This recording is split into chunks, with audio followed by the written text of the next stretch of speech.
Chapter 1. Amy Brown's day started much too early, her feet padding softly across the cold wooden floors of the foundling home where she'd been raised.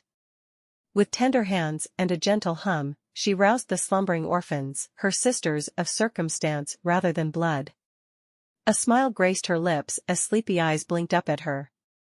"Up you get," Amy whispered, tucking stray locks behind tiny ears and straightening tousled nightgowns. Her heart swelled with every giggle and yawn, every small hand that found hers in the dim morning light. Though not a mother by name, she was one in every other sense to these girls, and she held on to the hope that one day she would extend such love to children of her own.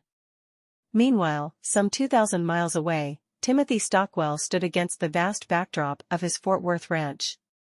He loved his life and the work he did, but since his wife had died, everything was harder. He watched his herd, but his thoughts were with the chaos brewing back at the house. "Pa, I can't find my boots." George's voice called out. "Beatrice, have you seen your brother's boots?" Tim called out, knowing the futility even before the words left his mouth. "No, and I don't care." "I'm not the maid," came the sullen reply from his 12-year-old daughter. Tim sighed. He loved this land, but without his beloved Felicity, the house no longer felt like a home. It was a structure that kept the rain off him and his 4 children. Amy finished tying the littlest one's shoes, her gaze drifting toward the window. She allowed herself a short moment to dream of wide-open spaces and the laughter of children that were truly hers. Her mind painted a picture of a life far removed from the institutional walls of the foundling home, a life filled with love, joy, and the bustling activity of a family she could call her own. Not that she had ever felt unloved at the foundling home.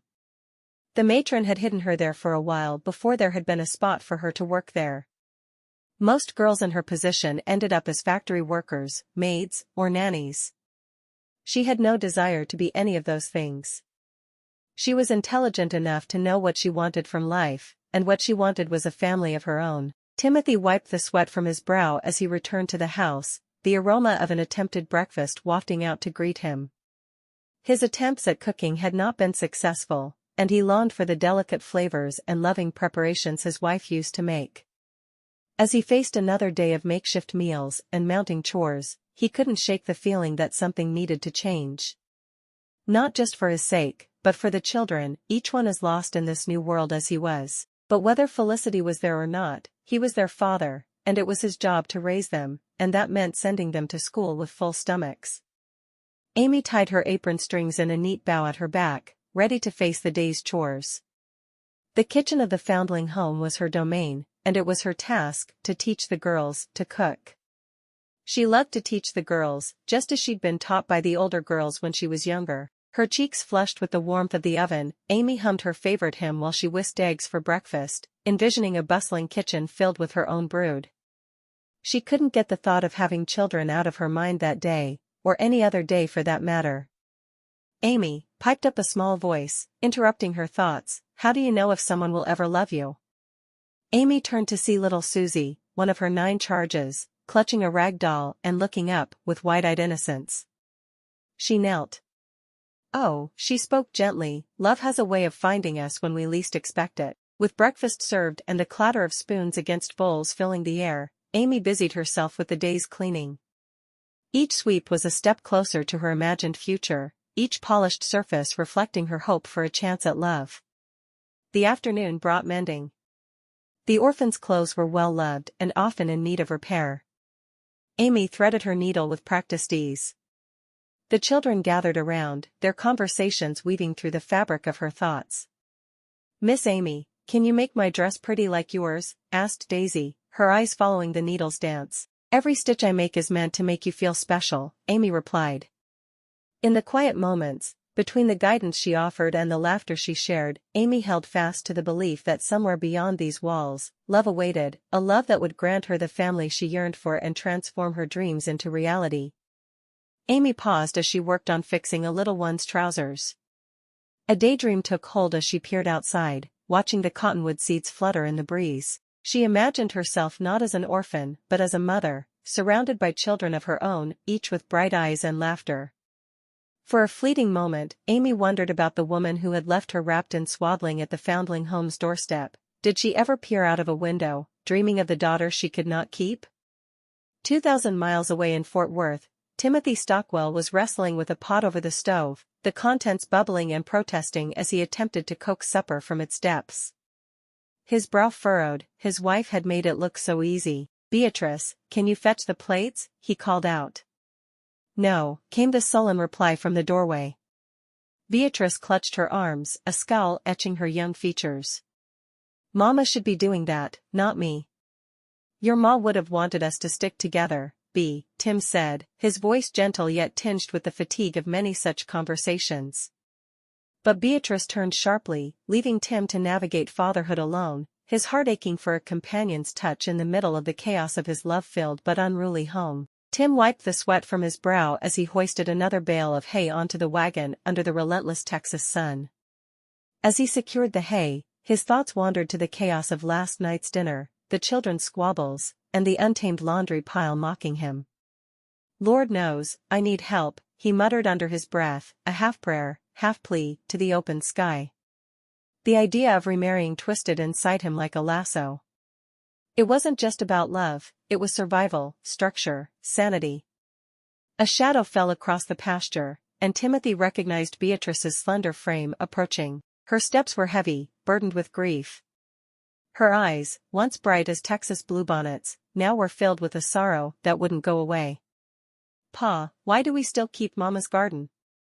Timothy set down the pitchfork and walked over to her. "Your mama loved that garden," he said softly. "Keeping it alive feels right, like she's still with us." Beatrice's arms folded tightly against her chest, her lips pressed into a thin line. "But she's not," she snapped. "And no one else can pretend to be her, either." "Never," Tim promised, his own heart constricting. "No one could ever take your mama's place." He reached out, hoping she would lean into the offered embrace. But Beatrice stepped back. "Just leave me alone," she whispered before turning on her heel and walking back toward the house, leaving Timothy alone once more with his thoughts. As he watched her retreat, the weight of solitude settled on his shoulders. Maybe, just maybe, there was someone out there who could bring a new kind of love to their home. Tim stood in the field, his son beside him. George manned the plow with youthful zeal, his lean muscles already taking on the definition of a rancher's life.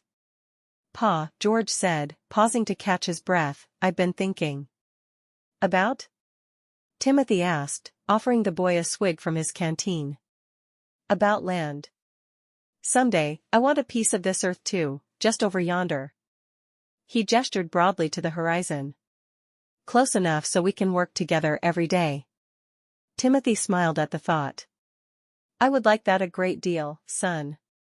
"Me too," George exclaimed, his eyes alight with future dreams. As evening fell, Amy gathered the orphans in the common room of Brown's foundling home. The smell of freshly baked bread still lingered in the air, a testament to her day's work. She sat down in the oversized armchair, the fabric worn smooth by years of use. "Miss Amy, I want to sit with you," little Sarah called out. "Me first." "Miss Amy promised yesterday," Peter interjected, trying to climb onto her lap before anyone else. "Children, there's enough of me to go around," Amy chuckled, her heart full. With practiced ease, she settled one child on each knee and began to read from a book of fairy tales, her voice lulling them into a world where every story promised a happy ending. Amy nestled into the makeshift bed on the floor, a quilt folded beneath her for cushioning. She was too old to sleep among the girls there, yet this foundling home was all she knew. Her eyes traced the gentle rise and fall of each sleeping form, these sisters of circumstance, before closing her own. "Good night," she whispered to the room, though none stirred at her words. As sleep claimed her, Amy imagined a cozy farmhouse, its windows aglow with the warmth of a family inside. Laughter repeated from within its walls, and the scent of vanilla and cinnamon wafted out as the front door opened. In her dream, Amy stood in the kitchen, rolling dough with flour-covered hands. Children's giggles filled the air, and she turned to see her children. They tumbled around the wooden floors, their cheeks rosy from play. "Supper will be ready soon," she called out. Outside, beyond the picket fence, stretched fields of golden crops, and a man, strong, kind, her partner in every way, waved from where he repaired a fence post. "Mama, tell us a story," a little one pleaded, tugging at the hem of her skirt in the dream. "All right, my sweet," Amy agreed, lifting the child into her lap. "Once upon a time." The words flowed naturally, a tale spun from hope and heart, while in the real world, Amy's breaths deepened as she settled into the most perfect dream in the world, the dream of a man who loved her and at least a dozen children. Tim shifted uneasily in the hard wooden pew, his gaze fixed on the stained glass window as the pastor's voice repeated through the small chapel. Beside him, David Daly, a fellow rancher and friend, leaned closer. "Something on your mind, Tim?" David whispered, his eyebrows lifting in concern beneath the brim of his Sunday hat. Tim nodded, glancing toward where his eldest daughter, Beatrice, sat with her chin defiantly tilted upwards, her expression stormy. "Beatrice," he murmured, the name heavy with worry. She's been downright rude since her ma passed.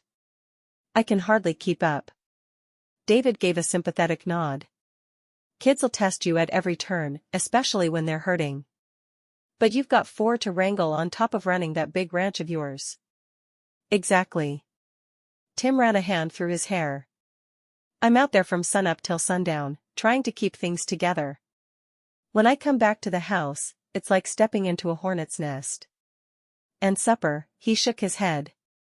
"Let's just say we've had beans from a can more times this week than I care to admit." "Sounds like you need help, my friend," David said with a chuckle. The man had mastered the art of seeming to pay rapt attention to the pastor while conversing about something different entirely. "Help would be a blessing," Tim agreed. "But where do you find someone willing to step into this mess? Someone who can handle the ranch life and Beatrice." "Patience and love, Tim." "That's what they need," David advised, patting Tim's shoulder reassuringly. "And you need a touch of stubbornness to match your daughters." "Seems like I'm asking for a miracle," Tim sighed, half joking. "Miracles happen, especially in these parts," David replied with a wink. "Keep your chin up, Tim. Things have a way of working themselves out."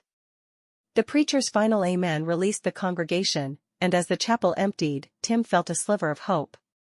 Maybe David was right, maybe there was someone out there who could bring warmth and laughter back into their home. With a prayer tucked away in his chest, Timothy Stockwell stepped out into the bright Texas sun, ready to face another week on his beloved ranch, children, and all. Chapter 2. Elizabeth Tandy pushed open the weathered door of Brown's foundling home. Tied back in a loose bun, her blonde hair glinted gold in the sunlight. The green of her eyes mirrored the hope she carried for the girls who resided within these walls. "Good afternoon," Elizabeth greeted. She brushed off her skirts, stepping further inside. Mrs. Jackson, the matron who had watched over Amy and the other children, descended the stairs to meet her visitor. "And who do I have the pleasure of meeting?" she asked, her gaze appraising the well-dressed woman before her. "Elizabeth Tandy," she said, extending a hand. "I'm a matchmaker from Beckham. I've come with an offer that might interest you and your girls." "A matchmaker, you say?" Mrs. Jackson's brows lifted in curiosity as she led Elizabeth into a modest parlor. "Please, have a seat. How can you help our young women?" "What I do is match young women up with men in the West to marry. They exchange letters, or sometimes simply one letter and a telegram, and they are off to marry. I've been doing this for many years now, and I've not matched people who didn't eventually fall in love. Some take longer than others, but they all get there in the end. The men pay for the women's fares to the West, so the girls don't need to worry with that expense." "These girls are like my own children," Mrs. Jackson admitted, taking a chair opposite her guest. "I don't like the idea of any of them marrying someone sight unseen. I just don't think it's safe." Elizabeth folded her hands neatly in her lap. "I find respectable men looking for wives and arrange for them to meet women looking for husbands. It's about finding compatibility, giving both a chance to choose." "Compatibility," Mrs. Jackson mused. "That sounds reasonable. But these girls, they're not just names on a list to me. They're unique, each with dreams and desires." "Of course," Elizabeth assured her, her tone earnest.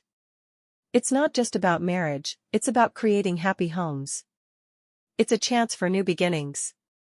I've sent many of my siblings to marry people in the West. New beginnings, Mrs. Jackson repeated softly. That's all any mother wants for her children, isn't it? Exactly, Elizabeth replied, a warm smile spreading across her face. Together, we can give them that chance. Through a crack in the kitchen door, Amy's gaze lingered on the two women conversing in the parlor. The words new beginnings and chance for love wafted through the air. A spark ignited in Amy's chest, a flicker of hope that danced in her eyes. Marriage, she whispered to herself. Her heart raced at the thought, her hands pausing while kneading dough. Mrs. Tandy? Amy's voice quivered slightly as she stepped into the room, her apron dusted with flour. She tucked a loose strand of chestnut hair behind her ear, her posture straightening with resolve. Elizabeth turned toward her, a question in her green eyes. Yes, my dear? A brief hesitation, then Amy's conviction solidified. I overheard talk of matchmaking? That's right. Elizabeth's voice was gentle, inviting. Would it be possible for me to find someone? To have a real family? Amy asked. Oh, my, Elizabeth replied, tilting her head, considering the young woman before her. You wish for a husband, then? Yes, ma'am, Amy nodded eagerly. A home, children. Her cheeks colored with the admission, but she held Elizabeth's gaze firmly. Lots of them. Children are such a blessing, Elizabeth agreed with a soft laugh. And you cook, I take it? Best pies and cheerful, Amy said with a hint of pride. Then we shall see what can be done, Amy. We'll find you a man who appreciates a good pie as much as a good wife, Elizabeth promised. Thank you, Mrs. Tandy. Thank you so much. Amy's face was filled with gratitude. I'll have to give notice, of course, so I can come see you in 2 weeks. Would you mind sharing your address with me? Elizabeth shook her head, laughing. Of course not. I'll write down my address for you, and you can come any time. She took the pencil and paper offered by Mrs. Jackson and quickly scrawled her address. Amy's heart swelled. She clutched her hands together, the promise of a future painted in her thoughts. Thank you, Mrs. Tandy, Amy breathed out, relief and excitement mingling in her words. Call me Elizabeth, the matchmaker corrected kindly, her tone suggesting the closeness of friends rather than the formality of their current acquaintance. Elizabeth, Amy repeated. From across the room, Mrs. Jackson watched the exchange, her brows knitting together in a frown of concern. She took slow, measured steps toward them, her skirts whispering against the polished wooden floor. Matchmaking is fine talk, Mrs. Jackson interjected, her voice careful but firm. But these girls are like my own. She glanced at Amy, the bond between them as visible as the lines of worry etching her brow. I fear for them, out there with strangers. Mrs. Jackson, Elizabeth said. I understand your fears, but I assure you, we're talking about honest men, looking for companionship just as much as these young women are. Men can be unpredictable, Mrs. Jackson countered, folding her arms. And words sweet as honey can turn bitter. Which is why they'll be investigated first. If I can't get quick answers to telegrams asking about the men, then I send my husband, Bernard, to check on them. No one's rushing to the altar, Elizabeth explained, her patience evident. Still, Mrs. Jackson hesitated. It's a big world outside this home. Sometimes, Elizabeth said, a leap of faith is all it takes to find where we belong. Faith, Mrs. Jackson murmured, the word hanging between them like a prayer. Exactly, Elizabeth nodded, reassuringly. We'll take care of our girls, won't we? Mrs. Jackson's gaze lingered on Amy, the oldest of her charges, who stood with eyes full of dreams. Let me think on it, and I'll come talk to you. Amy lingered by the doorway, apron dusted with flour from the morning's bread-making. She took a deep breath and approached Mrs. Jackson, who was tidying the modest parlor. Mrs. Jackson? Amy's voice was gentle but determined. May I speak with you? The matron paused, setting aside a pile of mending. Of course, dear, she said, her eyes softening at the sight of Amy's earnest face. I've been thinking about what Mrs. Tandy said. Amy clasped her hands together, her gaze steady. About finding a family. Mrs. Jackson nodded, encouraging her to continue. This place, it's been more than a home. It's been a family, thanks to you. Amy's eyes traced the familiar walls. I've watched over the girls like they were my sisters. But I have dreams, Mrs. Jackson. Dreams of a husband, a house filled with laughter and children, a dozen of them. A smile tugged at the corners of Mrs. Jackson's mouth. A dozen is quite the handful, she said. Yes, but full hands mean a full heart, Amy replied. Mrs. Jackson studied Amy for a long moment, the weight of years spent nurturing these young souls pressing upon her. Then, slowly, she reached out and took Amy's hands in hers. You do deserve that full heart, child. And love beyond these walls. But the idea of letting you go causes me so much pain. Tears welled in Amy's eyes, reflecting the shimmer in Mrs. Jackson's own. I'll never forget this place or you. You've given me so much, taught me how to be kind and helpful. I want to share that with a family of my own. Mrs. Jackson pulled Amy into an embrace, her resolve strengthening. Then we shall make sure of it, she whispered, her voice thick with emotion. We'll find you that family, my dear. A family where your kindness can bloom and your dreams can soar. Thank you, Amy murmured, feeling the depth of the bond they shared, one not even distance could sever. Let's have faith, Mrs. Jackson said as they parted, a tear escaping down her cheek. Faith that there's a perfect match for you out there. Mrs. Jackson squared her shoulders and took a deep breath, before rapping on the polished wooden door of Elizabeth Tandy's residence. Her heart felt light as the door swung open, revealing the matchmaker's bright green eyes and welcoming smile. Mrs. Jackson. What a pleasant surprise, Elizabeth exclaimed, stepping aside to allow the matron inside her home.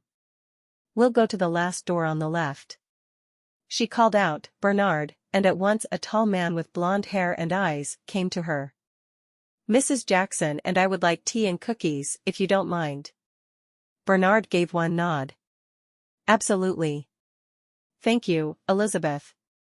I hope I'm not intruding, Mrs. Jackson began as Elizabeth waved to indicate she should sit. She settled onto a sofa, the scent of fresh-baked bread wafting from the kitchen.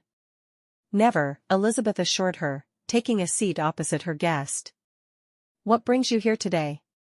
It's about the girls, Mrs. Jackson said, hands clasped in her lap. I have 9 young women who are of age to marry. They're ready to head west, to begin lives of their own. Elizabeth nodded, her expression turning thoughtful. How wonderful. Though I'm sure you'll miss them. However, continued Mrs. Jackson, I can't bear the thought of sending them off as mail-order brides, marrying men they've never laid eyes on. A soft frown creased Elizabeth's forehead. I understand your concern. Sight unseen does seem quite precarious. And even though I've seen it happen myself over 50 times, doesn't mean that you will trust me or the men on the other side of the mail system. Exactly, Mrs. Jackson said. And truth be told, I haven't been asking the girls to move on when they come of age. The home is crowded, but, she sighed, her gaze falling to the well-worn carpet, they sleep wherever there's place. It's become a bit of a jumble, but they're my girls. Elizabeth reached across and gently touched Mrs. Jackson's hand. I admire your dedication to them, she said warmly. You've given them a family within those walls. Thank you. A small smile tugged at Mrs. Jackson's lips. But it's time they had families outside of them too. That's true, Elizabeth agreed. And we'll find a way to help them do just that. Elizabeth paced the parlor slowly. She paused and turned to face Mrs. Jackson with a sudden burst of inspiration. Mrs. Jackson, I believe I have a plan. Elizabeth exclaimed, her voice tinged with excitement. I will write to my sisters in Texas. They can help find respectable men who are looking for wives. We'll arrange for a social gathering, a party at their church. They have social gatherings there at least once a month, so no one will mind. Mrs. Jackson's brow furrowed slightly, skepticism mingling with her concern. A party, you say? Yes, Elizabeth continued with a reassuring nod. It will be a proper occasion. We'll ensure there is a pastor present, should any matches be made. It's much better than just exchanging letters, don't you think? The girls can meet these gentlemen in person, and what's more, I will personally meet them. The matron of the orphanage took a moment to consider this unconventional idea. Her protective instincts warred with the opportunity for her girls to find love and happiness. Elizabeth, I must admit, your plan has merit, Mrs. Jackson finally said, her voice steady but cautious. But I insist on accompanying the girls myself. I need to see with my own eyes that they will be well matched and cared for. Of course, I wouldn't have it any other way, Elizabeth replied. Together, we will watch over them during this journey, and I shall have the opportunity to visit my sisters. Very well, Mrs. Jackson agreed, her resolve strengthening with the thought of embarking on such an adventure for the sake of the girls she held so dear. We shall take great care in guiding them toward their futures. Elizabeth said, it seems the stars have aligned perfectly for us. My children are now old enough that I can leave them in my husband's care for a few weeks. It's an opportune moment for me to visit Susan and her family, as well as Alice and her husband, in Fort Worth. Mrs. Jackson nodded, her eyes reflecting the hope that was slowly replacing her initial apprehension. That sounds like a sensible plan, Elizabeth. I'm sure your sisters will be delighted to have you. Without further delay, Elizabeth retrieved a sheet of stationery and a well-worn fountain pen from her desk. She settled herself by the window, allowing the afternoon light to guide her hand as she penned a heartfelt letter to her sister. The words flowed effortlessly, filled with the news of their impending visit and the unique purpose behind it. 2 weeks later, a response arrived, bearing the familiar scrawl of Susan Daly. Elizabeth eagerly broke the seal and unfolded the letter, her green eyes scanning the lines hungrily. Dearest Elizabeth, Susan had written, nothing could excite me more than the prospect of your visit. You and Mrs. Jackson shall have the coziest rooms in our home, and we'll find a way to accommodate the girls as well. Fort Worth will welcome you with open arms, Elizabeth called to her husband. We need to go to Brown's foundling home. Bernard walked to her. I'm happy to drive you. Did you receive the letter? Bernard had started out as Elizabeth's butler and her investigator of grooms. As they'd married, he'd chosen to keep doing the same tasks he'd done before marriage, and it had worked out well for both of them. Elizabeth checked on the children, who were with their nanny, Angela, a former resident of the orphanage there in Beckham. Are they all right? She asked. Angela nodded. Yes, Mrs. Tandy. They're perfect. Bernard and I need to drive to the foundling home in Cheerful. We shouldn't be long. Angela smiled. Take your time and enjoy the drive. Go out for supper. I don't mind working this evening. Elizabeth grinned. We'd like that. Thank you. As she walked down the stairs, she made a mental note to pay the girl for an extra day that week. In the buggy, Elizabeth told Bernard about how enthusiastic Susan had sounded about her visit. Are you sure you don't mind staying with the children? She asked. Bernard laughed. Even if I did, I would tell you to go. You need some time with Susan, and if I run into any trouble, I have Angela, Mary, and your parents close by. That's true. Oh, thank you for letting me do this. I'll help the girls and receive a much-needed vacation from my normal duties. Bernard wrapped his arm around her shoulders. I'm glad you'll get the reprieve. Speaking of reprieves, Angela said we should go out for supper. Do you think Boston is too far away? Bernard laughed. The children aren't that unruly. Which children do you live with? Elizabeth asked. Their children weren't truly unruly. It was more they were young and boisterous. They weren't doing as Elizabeth's younger siblings had and hanging upside down from trees over the road as they threw rotten vegetables. He chuckled. I would love to take you for supper. There's a new restaurant near the general store. They are purported to have exceptional food. Purported, Elizabeth said, shaking her head. You use words like that, and my insides turn to mush, and I think about canoodling. Keep that thought in mind.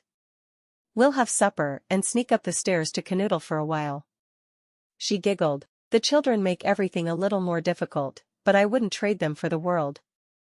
Bernard stopped the buggy in front of the foundling home. As he jumped down to help Elizabeth to the ground, she drew his head down for a quick kiss. "You're a better man than I deserve, Bernard Tandy." Without waiting for a response, Elizabeth hurried up to the front door of the home, opening the door and calling out. Within moments, both Mrs. Jackson and Amy had joined her in the parlor. "Listen to this," Elizabeth said, unable to keep the elation from her voice as she read parts of the letter aloud. "Susan is thrilled. And she assures us they'll make arrangements for the girls, even though the specifics are yet to be worked out." Mrs. Jackson, who had been watching Elizabeth with a mixture of anticipation and fondness, sighed in relief. "Bless her. That's one worry off our minds then." "It is," Elizabeth replied, folding the letter with care. "We're set for Texas. Our little adventure is about to begin." Amy shook her head. "I don't know if I should be happy or shaking in my boots." Elizabeth smiled. "We'll find the perfect man for you." Chapter 3. Amy Brown stood at the threshold of the foundling home, her hands clasped tightly in front of her. Her gaze swept over the sea of young, upturned faces that had become like family to her. A bright-eyed little girl tugged at the hem of Amy's skirt, her small fingers clinging with reluctance. "Will you come back for us, Amy?" the child asked.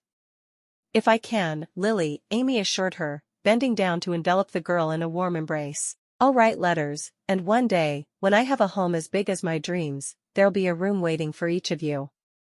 She kissed the top of Lily's head, then stood to face the rest of the children, her eyes glistening but her smile unwavering. "Remember what I always say," she said. "No matter where we go, we carry a piece of each other's hearts. So, be good to Mrs. Jackson, okay?" "Okay, Amy," they chimed in unison. With a final wave, Amy turned away, hefting her modest carpetbag over her shoulder. The morning sun cast a golden hue across the Massachusetts landscape, heralding the dawn of her new adventure. As she approached the wagon where 8 other women awaited, a sense of camaraderie washed over her. These were her sisters in all but blood, each having grown under the same roof of the foundling home. Their faces mirrored Amy's own emotions, excitement and uncertainty. It was so strange to feel both at the same time.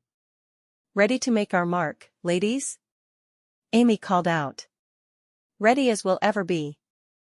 Brenda replied, her hands gripping the wooden edge of the wagon. "Imagine, Fort Worth." Faith said, her words carrying the thrill of possibility. "Think of all the baking I can do there," Amy mused aloud, already picturing the kitchen she would one day call her own. "Cakes, pies, bread, enough to feed a dozen kids, at least."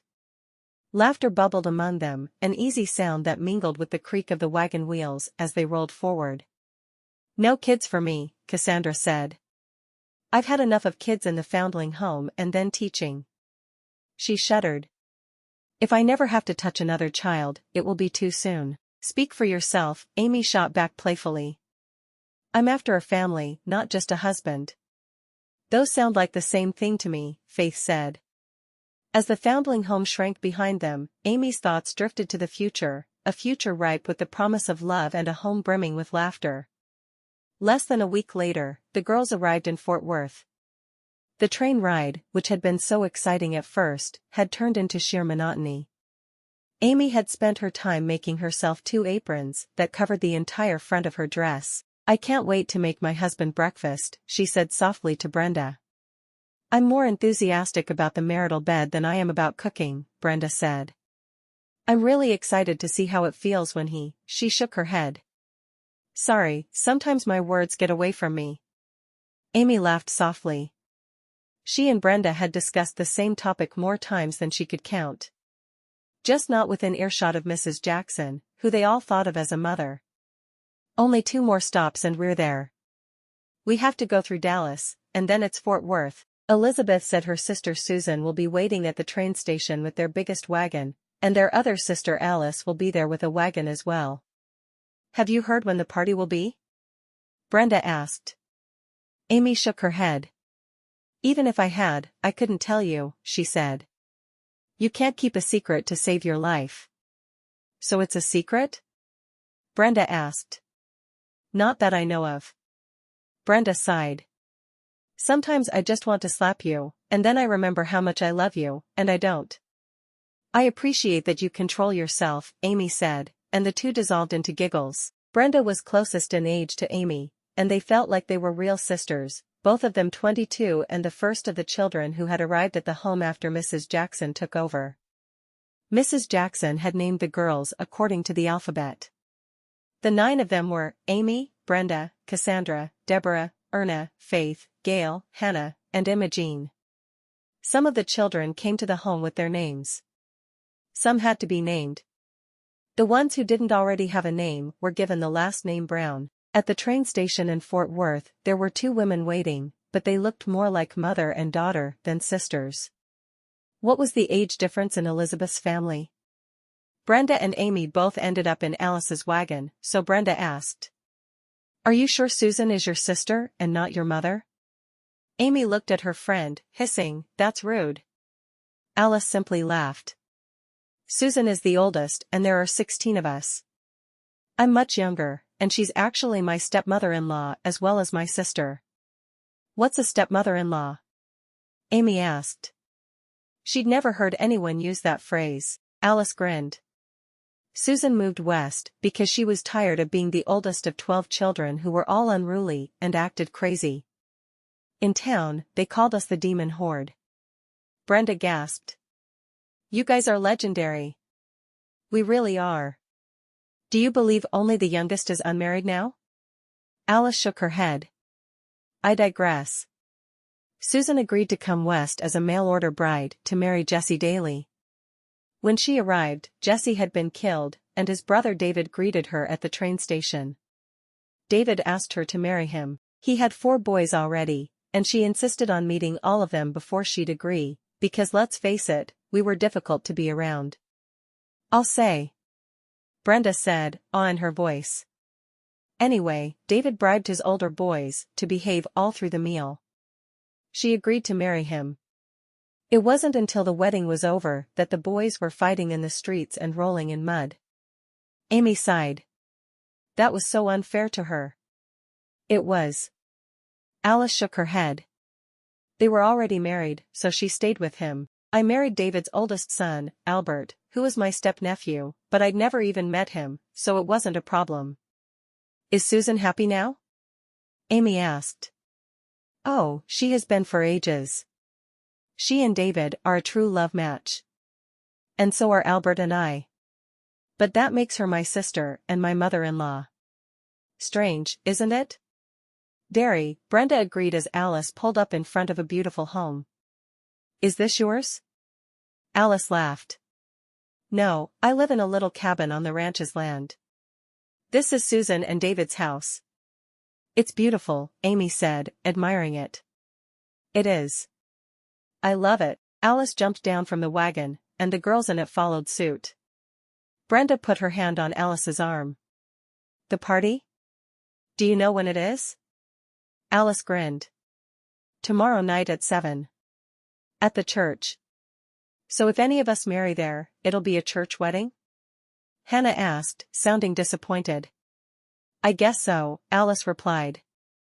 Elizabeth Tandy had outdone herself, Amy thought, as she took in the tastefully decorated space, festooned with ribbons and fresh flowers.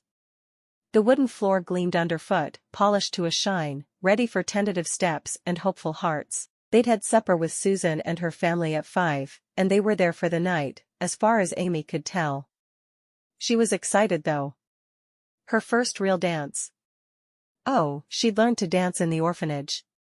Mrs. Jackson had tried to make sure they had all the skills children with 2 parents had, and she'd danced with her brothers many times. But this would be real.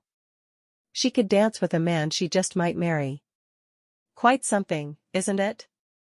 Amy whispered to Brenda, her eyes wide with a blend of awe and nerves. Never seen anything like it, came the hushed reply, just as awestruck. Amy's gaze flitted across the room, her fingers playing with the fabric of her dress, a subtle shade of blue that brought out the warmth in her cheeks. Men of Fort Worth mingled about, their postures ranging from confident struts to shy shuffles. Remember, breathe, Erna reminded her gently. Amy let out a breath she hadn't realized she'd been holding and managed a grateful smile. Then, amid the sea of faces, a particular figure caught her attention. He stood somewhat apart from the others. His hair was neatly combed, and he wore a black suit with a white shirt. He sipped his drink slowly, observing the crowd through guarded eyes that seemed to hold a reservoir of unspoken sorrow. "Who's that?" Amy asked, nodding subtly toward the somber cowboy. "Timothy Stockwell.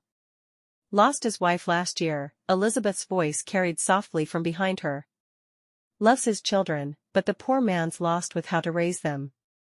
Amy watched as Timothy offered a polite nod while maintaining a distance that discouraged any prolonged interaction. It was clear he was not at ease at the social event. "Is he a rancher?" Amy asked. At Elizabeth's nod, she smiled. "Looks like he could use some cheering up," Amy murmured, more to herself than anyone else. "Or a good pie," joked Imogen, eliciting a round of chuckles from the group. "Maybe both," Amy replied, the corner of her mouth quirking up. "Go on then," urged another of the women with a gentle nudge. "See if your baking talk warms him up." With a deep inhale of resolve, Amy smoothed down her dress and prepared to step into the unknown, her heart skipping to the rhythm of new beginnings. Amy took a tentative step toward Timothy, the distant look in his eyes suggesting he was a world away from the bustle of Elizabeth Tandy's social. "Mr. Stockwell?" Her voice wavered slightly but found strength as he turned to her. "Miss." He left the question hanging. "Amy Brown," she replied, feeling the weight of the moment settle upon her shoulders. "From the foundling home in Massachusetts." "Ah, one of Susan's sister's ladies," Timothy nodded, a polite acknowledgement rather than genuine interest, yet something flickered behind his eyes, a spark of curiosity, perhaps. "Yes," Amy said, searching for common ground. "I hear you have a ranch. Must be lovely, working with the land and animals." "Nothing like it," he admitted, a sliver of warmth breaking through the clouds of his demeanor. "But it's a demanding life, not for the faint of heart." "I've never been afraid of hard work," Amy said. "And I adore children." "Is that so?" The corners of Timothy's mouth twitched upward, the first hint of a smile. "Kids are a handful, especially when they're your own." He paused, looking her over as if seeing her for the first time. "You think you're up for such a challenge?" "More than you know," Amy answered, her spirit rising to the surface. "I've always dreamed of a big family." The air between them became charged, laced with possibilities. They were strangers, yet in that brief exchange, there was an unspoken understanding. "Big families mean big meals," Timothy said after a moment, his tone lightened by the prospect. "They tell me you can cook." "Only if you consider baking pies an essential skill," she teased back, her nervousness giving way to a budding connection. "Essential?" "In Texas, Miss Brown, pie is practically currency." As laughter escaped her lips, Amy felt the fluttering in her chest evolve into a warm glow. Here was a man who could appreciate her love for the simple things, family, food, and the comfort of home. But as the laughter faded, doubts crept in, wrapping cold fingers around her heart. Marrying a man she had just met was madness, wasn't it? Yet as she looked into Timothy's eyes, filled with a mixture of hope and sorrow, she couldn't help but wonder if this was the leap of faith she was meant to take. "Family's everything to me," she confessed, her voice barely above a whisper. "But I'd be lying if I said I wasn't scared." "Scared?" Timothy repeated, his brow furrowing in empathy. "Of what?" "Of making a mistake. Of choosing a life that might not be," she trailed off, unsure how to voice the fear of the unknown. "Right," he finished for her, nodding slowly. "It's a gamble for both of us." "Yet here we are," Amy said, meeting his gaze squarely, considering rolling the dice. "Seems so," Timothy agreed, the ghost of a smile returning. "Life's full of gambles." Amy's mind raced with the enormity of the decision before her. Could she really marry this man and build a life with him out of nothing but hope and a few shared words? The very thought sent a thrill of excitement mixed with trepidation coursing through her. "Maybe," she ventured, her voice steady despite the turmoil within, "it's about finding someone just as willing to take that risk with you." "Maybe," Tim repeated, and in that simple word, Amy heard the echo of her own longing, a desire for companionship, for love, and the chance to create the family she had always yearned for. Timothy's hand instinctively found the brim of his hat, fingers fumbling with the rough fabric, a habit when thoughts clouded his mind. He watched Amy mingle with others, her laughter a melody that seemed both hopeful and haunting. "Mind if I steal you away for a moment?" His voice was steady as he approached her, but inside, Tim wrestled with doubt. The fresh memory of love lost gnawed at his resolve. "Of course," Amy replied. They stepped out onto the porch, the night air crisp, the sky a blanket of stars. Alone now, Timothy hesitated, the weight of his decision pressing down like the Texas heat. "Beautiful night," Amy ventured, breaking the silence between them. "Reminds me of," Tim began, then trailed off. "Of what?" she prompted gently, sensing the shift in his demeanor. "Of a time before." The words came out as a whisper. "Before my world turned upside down." Amy's eyes softened, reflecting the moonlight. "Loss changes us," she murmured. "It leaves spaces that never quite feel the same way again." "Exactly." Timothy felt the knot in his chest loosen slightly. "I worry about making promises when I'm still picking up pieces." "Maybe," Amy said, "we're not meant to pick them up alone." Her words hung between them, an invitation and a solace. In that shared quiet, Timothy felt the barriers he'd built crumble piece by piece. "Can I tell you a secret?" Amy leaned closer. "Anything," he assured her, drawn to the honesty in her eyes. "I'm terrified." A half-smile played on her lips. "Terrified of choosing wrong, of taking a step that can't be undone." Seems we're two sides of the same coin, then. Timothy's chuckle was soft, mingling with hers. "Perhaps we are," she agreed. "But sometimes, I think maybe it's less about the steps we take and more about who's walking beside us." "Maybe you're right. Perhaps together, we could find a rhythm that works, one step at a time." "Wouldn't that be something?" "It would." Timothy extended his hand, palm open and waiting. "Shall we start with this dance?" Amy placed her hand in his. Amy's laughter faded into the soft evening air as Elizabeth Tandy approached with a gentle smile. The blonde-haired matchmaker placed a reassuring hand upon Amy's shoulder. "Dear, I see more than just shared glances and quiet confessions between you two," Elizabeth said, her green eyes twinkling. "There is potential for something truly beautiful." Tim fidgeted with the brim of his hat, an artifact of nervousness that he couldn't quite shake. "I think there's a heap of uncertainty in all this, Mrs. Tandy," he admitted. "Life's full of uncertainties, Mr. Stockwell. It's the courage to face them that makes love worthwhile." Elizabeth's voice carried the wisdom of someone who had fostered countless unions. "Sometimes, taking a chance on love is the very thing that gives us strength." Amy glanced at Tim, finding strength in Elizabeth's words. "She's right, Tim," she said softly. "We might just be better together than we are apart." He met her gaze, the corners of his mouth lifting ever so slightly. "Could be, but it's a mighty big decision, marrying someone you've only just met." "True," she conceded. "But I'd rather take a leap of faith with someone who understands the value of family, who yearns for it, just like I do." "Family," Timothy repeated. "I'd like that too." "Then why not build one together?" There was a hopeful audacity in Amy's proposition. "Build it together, huh?" His eyes searched hers. "Elizabeth," Amy started, "we've decided. We're going to marry." "Marvelous." Elizabeth clasped her hands together. "You've both got caring hearts and strong spirits. You'll be happy together." "Thank you, ma'am." "For believing in us," Timothy said. "Belief is easy when you see what I see," Elizabeth replied. "Now go on, make a life that's as sweet as one of Amy's pies." With that, Tim extended his arm to Amy. "Well, partner, shall we start planning for our dozen or so little ones?" "Let's not get ahead of ourselves," Amy laughed, linking her arm with his. "One step at a time." "Fair enough," Timothy chuckled. "One step at a time." Amy clasped her hands together, a gesture that mirrored the flutter of excitement in her chest. As she stood under the wide-open Texas sky beside Timothy, she could almost touch the dreams that danced before her eyes, a cozy home filled with the warmth of a family she'd call her own. Imagine it, Tim, she said. A little house, maybe one with a porch where we can watch the sunset. Sounds perfect, Timothy replied, his smile reaching his eyes. My children will be awful happy to have a home-cooked meal that I didn't cook. Her heart skipped at the thought.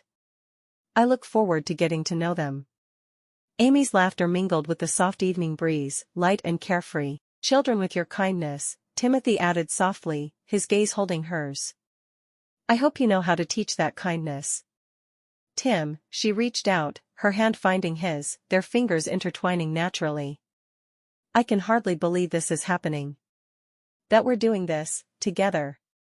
Me neither, Amy. He squeezed her hand gently. But I'm grateful. Grateful for you, for this chance at a new start. Me too. She leaned closer, her head resting against his shoulder. We've got a whole life ahead of us, Tim. It's like we're standing on the edge of a brand new day. Then let's step into it, he whispered. Absolutely, she agreed, her heart brimming with hope for every tomorrow they would share. Mrs. Jackson?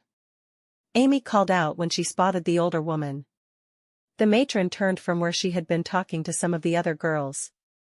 Yes, my dear? Mrs. Jackson asked. I've made my decision, Amy said. Mrs. Jackson's face softened into a knowing smile. You're going to marry him, aren't you? Amy nodded, a blush coloring her cheeks. Yes, I am. Tim is, he's good, and kind. And I think we could make each other happy. Then that's all that matters. Mrs. Jackson enveloped Amy in a warm embrace. Tim will be a lucky man to have you by his side. Thank you, Amy whispered, holding back the tears that threatened to spill over. For everything. Promise me one thing, Mrs. Jackson said as they parted. Make sure he takes care of my baby girl. I will, Mrs. Jackson. I promise. Timothy stood beside Amy, his hat held nervously in his hands. He looked from Amy to Mrs. Jackson, a question in his eyes. Tim, Mrs. Jackson addressed him. Take care of her. She's precious to us all. Tim's gaze met Amy's, and she saw the solemn vow there before he spoke. I will, ma'am. I'll do my very best. Good. A satisfied nod from Mrs. Jackson, and then she shooed them both toward the front of the church. Now off you go. Pastor Amos is waiting to make an honest couple out of you. Pastor Amos Kaufman greeted them with a gentle smile, his eyes reflecting the sanctity of the moment. Amy had met the pastor earlier that evening, but she didn't feel the same thing she felt when she looked at Tim. Are you ready to take this step together? He asked. Yes, sir, we are, they answered in unison, their voices intermingling like threads in a finely woven quilt. Then let's begin. Amos opened his well-worn Bible and began the ceremony that would bind Amy and Timothy in marriage. Timothy, do you take Amy to be your lawfully wedded wife, to cherish in love and companionship? I do, Tim replied, his voice resolute. And Amy, do you take Timothy to be your lawfully wedded husband, to cherish in love and companionship? I do, she repeated, her heart soaring. By the power vested in me, Amos continued, I now pronounce you husband and wife. As Amos closed the Bible, the simplicity of the ceremony felt perfect. The vows spoken were not just words, they were the seeds of a future they would cultivate together. May I kiss the bride? Tim asked, a hopeful twinkle in his eye. Of course, Amy laughed, light and free. The kiss made Amy feel things she'd heard Brenda whispering about, though how Brenda knew things like that, she didn't know. For now, she was happy. She had met the man she'd have a family with. Chapter 4. It was dark as Amy and Tim made their way to the ranch. The house was still with all the children in bed. Amy's heart fluttered, her hand finding Tim's in the dark. They shared a look, one brimming with promises and secret smiles. Seems the little ones are all dreaming, Tim whispered, his voice low and warm against her ear. Amy nodded, her cheeks flushed with anticipation. In the quiet privacy of his bedroom, they came together with urgency. Tim's hands were gentle, his touch reverent, as if he understood the significance of the moment. For Amy, it was a whirlwind of sensation, a connection that rooted deep within her soul. She clung to Tim as if he were her anchor in the storm of emotions that swept through her. And when it was over, when the tremors of new intimacy had subsided, there lay a serene excitement for what the next day would bring.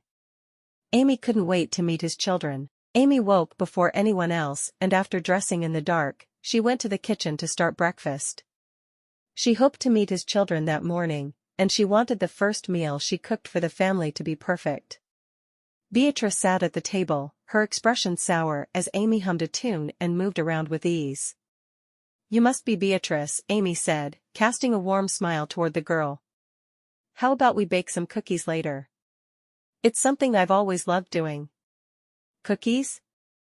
Beatrice mumbled, eyeing the flour-dusted counter with skepticism. "Yep, we could make a whole batch, just for us and your sisters." Amy's eyes sparkled with thought.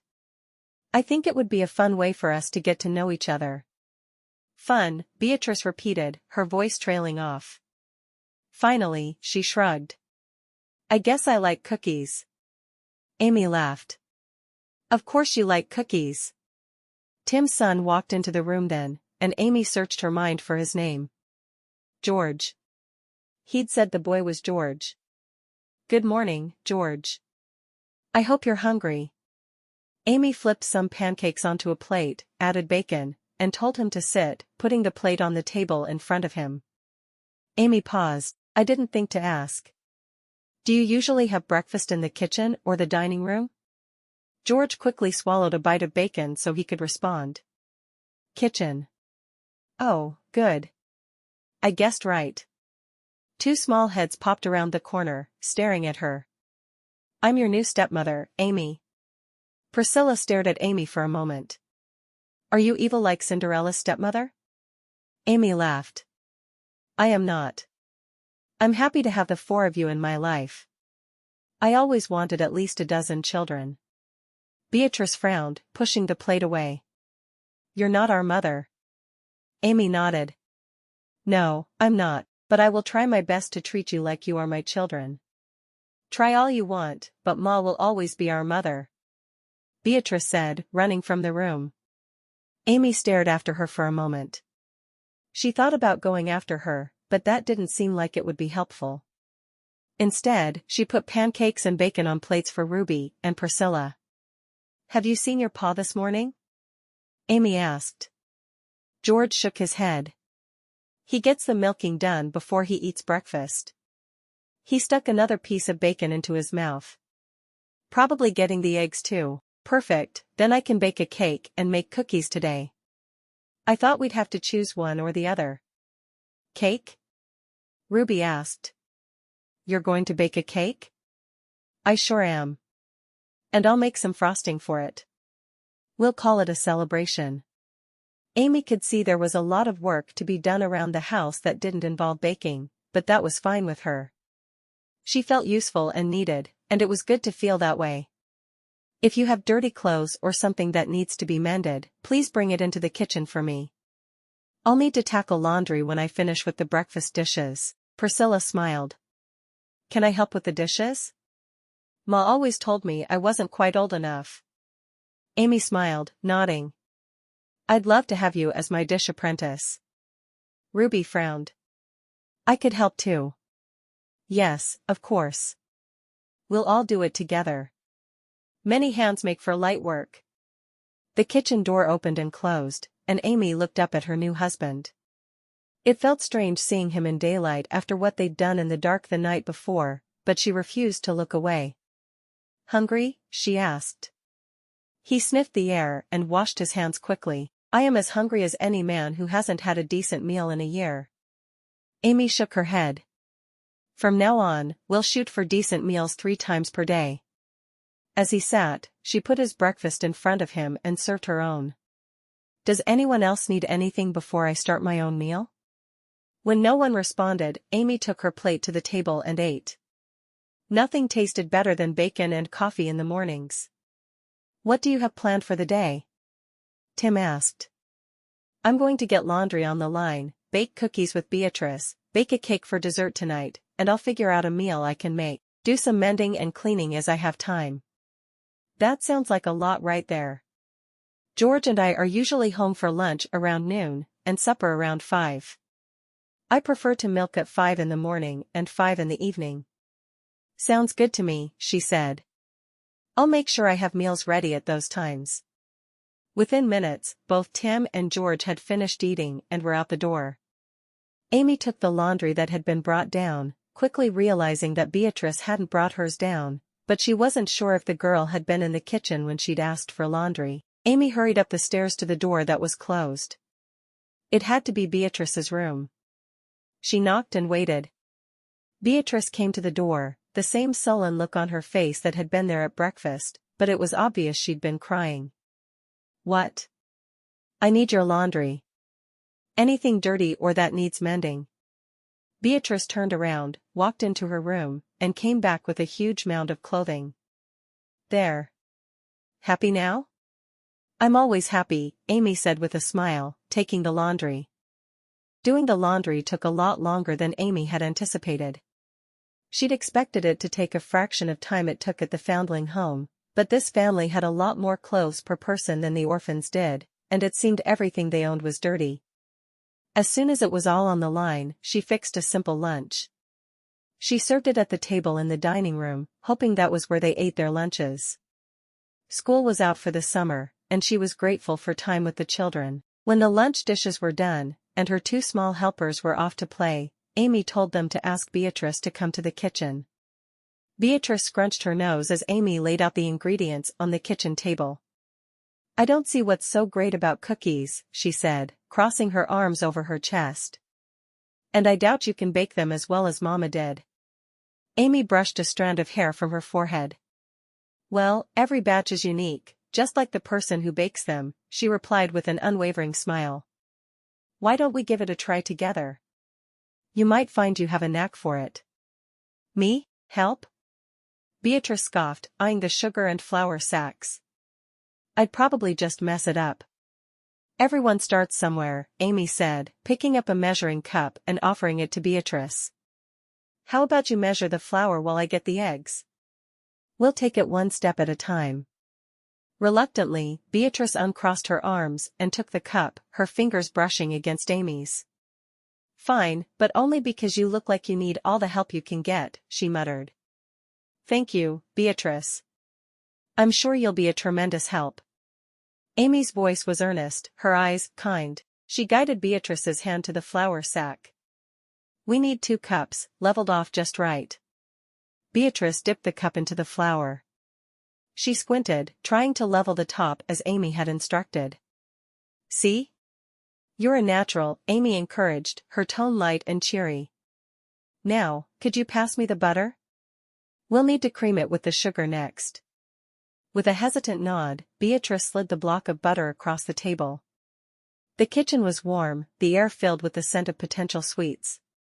She watched Amy work the mixture and found herself leaning in, curiosity edging out her reluctance. All right, your turn again, Amy said, handing Beatrice a wooden spoon.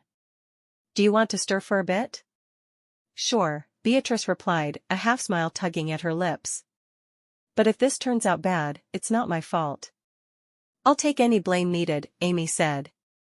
But I have a feeling these cookies are going to be something special, just like us. Beatrice's arm moved in steady circles, stirring the butter and sugar mixture while Amy greased the cookie sheets. The clinking of the spoon against the bowl set a rhythm in the cozy kitchen. Does it always take this long to cream together? Beatrice asked, glancing over her shoulder at Amy with an impatience that was beginning to give way to intrigue. Patience is key in baking, Amy replied, wiping her hands on her apron. Just like when I was at the foundling home.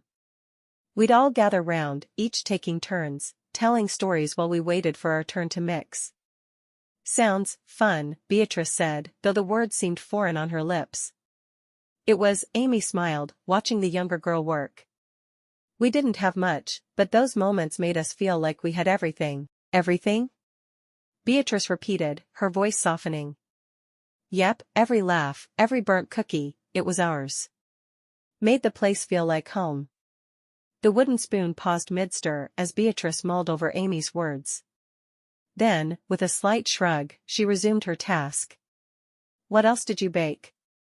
Everything from bread to biscuits. But cookies? They were my favorite. Amy's eyes twinkled with the memories. They were easy enough for us to try out different things, raisins, nuts, sometimes even bits of candy if we were lucky. Did they ever turn out strange? Beatrice's lips curled into a genuine smile. Strange and wonderful, Amy laughed. Like the time we mixed in too much salt instead of sugar. We couldn't stop laughing, even though they were awful. Guess that means these could be worse. Beatrice glanced down at the dough with a new sense of possibility. Exactly, Amy agreed, rolling up her sleeves. Now, how about we add some cinnamon? Gives them a nice warmth. Sure, Beatrice nodded, reaching for the spice herself. How much?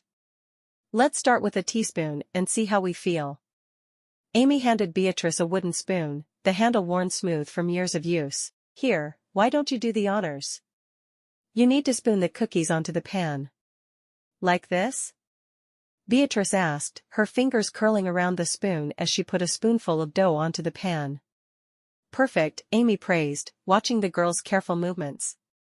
She leaned back against the counter, observing Beatrice come alive in the warmth of the kitchen. You've got a good touch. Your mama must have spent a lot of time with you in the kitchen. Beatrice paused, her eyes lingering on the golden batter. She did, before. Her voice trailed off, lost in the bittersweet tang of memories. Before she got sick. Beatrice dropped her gaze, focusing intently on the mixing bowl. Amy reached out, laying a gentle hand on Beatrice's shoulder. I can't imagine how hard that must have been for you. Beatrice shrugged. It was fine. I mean, I had to learn to help with my sisters and all. Fine isn't the same as easy, though, is it? Amy's question hung softly between them. Nothing's been easy. Beatrice said. Change never is, Amy said, her voice a soothing balm. But sometimes, it brings something good too. Like new friends, or new family. Is that what we are now, family? There was hope mixed with the skepticism in Beatrice's tone. If you want us to be, Amy replied earnestly. I know I'm not your mama, Beatrice, and I don't aim to replace her. But I'd like to think she'd be happy knowing her girls were loved and cared for. Maybe. A single tear rolled down Beatrice's cheek before she hastily wiped it away. Hey, Amy said gently, tilting Beatrice's chin up to meet her eyes. It's okay to miss her. And it's okay to be scared. But I promise, you're not alone anymore. Promise? The word was a whisper. Cross my heart, okay. Beatrice nodded, a fragile smile breaking through. Okay. Later, while the aroma of freshly baked cookies filled the air. Amy poured hot water into 2 teacups, the gentle clink of ceramic against ceramic punctuating the comfortable silence that had settled between her and Beatrice. Smells like heaven, Amy remarked, smiling as she set a cup before Beatrice. The girl looked up. Thank you, Beatrice murmured, cradling the cup in her hands. Nothing beats a good batch of cookies and a cup of tea, Amy said, taking a seat across from Beatrice. She sipped her tea, thinking with as hot it was in Texas in June, she should have chosen to make iced tea. Guess it's all right, Beatrice conceded. I think I'd still rather have milk, though. The door creaked open, and Ruby slipped into the room, followed by a bounding Priscilla. Their eyes were wide, drawn to the promise of treats and the comforting ritual of tea time. Can we have some? Ruby asked, her voice soft but hopeful. Of course. Amy's heart swelled at the sight of the young girls. She fetched 2 more cups and poured half tea, half milk, knowing full well the strength of the brew could be too much for their young taste buds. Here you go. She slid the cups toward them, earning gleeful grins in return. Thank you, Amy. Priscilla chirped, gripping her cup with both hands. Beatrice watched her sisters, her gaze lingering on Amy's face as she interacted with them. A shadow crossed her features. Hey, Amy caught Beatrice's eye. There's plenty of love to go around. Sure, Beatrice said, though her voice was less than convinced. Really, Beatrice, Amy continued, sensing the need to affirm her commitment. You're not losing anything. We're just making our family bigger, that's all. Family, Beatrice repeated softly. Exactly, Amy replied. The young girl's eyes, previously sparkling with reluctant mirth, now held a glint of something else, resentment, perhaps, or fear. Enjoy your tea, with them, Beatrice said, her voice tight as she jerked her chin toward Ruby and Priscilla. Beatrice bolted, her chair screeching against the wooden floorboards in protest. You're probably just going to die anyway. She dashed through the doorway, her footsteps echoing down the hallway. Amy started to rise, her instinct to comfort and chase after the upset child tugging at her. But she paused, her hand hovering mid-air. Maybe, just maybe, Beatrice needed space more than soothing words right now. Will she be okay? Ruby asked, peering up at Amy, her big eyes round with concern. Sure, she will, Amy replied. Sometimes we all need a moment to ourselves, don't we? Like when I hide in the barn? Priscilla asked. Exactly like that, Amy agreed, wishing she had something magic to heal this broken family. Amy turned her attention back to the littler girls. Shall we pack up some cookies for Papa and George, she asked, brushing aside her concerns about Beatrice. Can we put Em in the pail? Ruby suggested. Sure thing, Amy agreed. She stood up, collecting the golden brown treats from the cooling rack. Together, they lined the bottom of the pail with a clean cloth before stacking the cookies neatly inside. They found Tim and George near the barn, deep in conversation about the next day's chores. Pa. George. Ruby called out, swinging the pail as they approached. Is that for us? Tim asked, his eyes lighting up at the sight of his daughters and Amy approaching with the pail. Did you make these, Amy? George asked, eagerly reaching for a cookie as soon as the lid was lifted. It was a team effort, Amy responded, glancing down at Ruby and Priscilla, who beamed with pride. Best cookies I've ever had. Tim praised. Let's not let them get cold, George said, grinning as he grabbed another. Try one, Amy, Tim urged, extending the pail toward her. I had my fill with the girls. All of those are for the two of you, Amy said softly. Girls, let's leave the pail with them, Amy said softly. We can pick it up later. Okay, Amy, Priscilla replied, slipping her hand into Amy's as they started back toward the house. More cookies tomorrow? Ruby asked, looking up at Amy with hopeful eyes. Absolutely, Amy promised, squeezing Ruby's hand gently. Things weren't as rosy as Amy had imagined, but they'd get there. She was certain of it. Chapter 5. Amy Stockwell sat on the modest porch of the house, her hands twisting a handkerchief in her lap. She was waiting for Brenda and Cassandra, her heart sisters from the orphanage, now her neighbors and closest allies. Lord knows I need their counsel, she murmured, thinking of Beatrice's cold stares and sharp words. Amy's heart was full of love, but she wasn't certain Beatrice was ready to accept that love from her. Troubles? Brenda's voice called out as she approached the porch. Cassandra followed Brenda as they both climbed the steps to the porch and sat down in the wooden chairs there, and Amy marveled for the millionth time about just how short Cassandra was. Every day's a battle with Beatrice, Tim's oldest daughter, Amy confided, once they were all seated on the creaky wooden planks, the scent of fresh-cut grass filling the air. She's 12 and looks at me like I'm trying to erase her mama's memory. It sounds like she's still grieving her mama, Brenda said.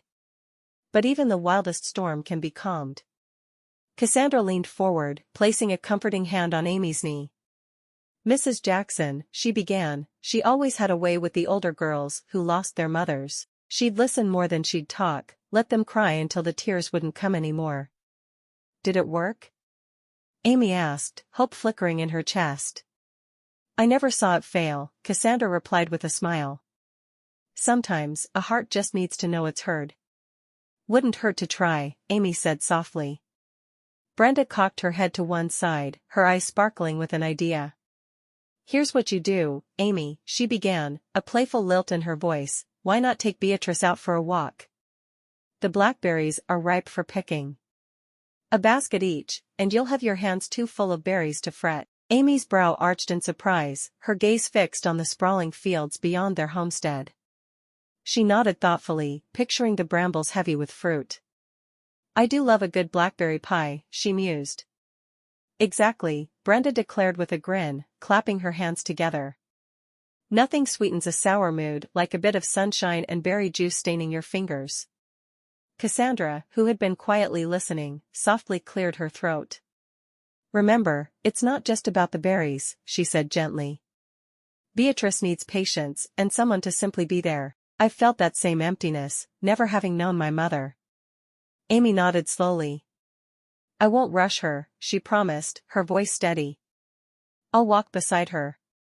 Then it's settled, Brenda said, clapping her hands in finality.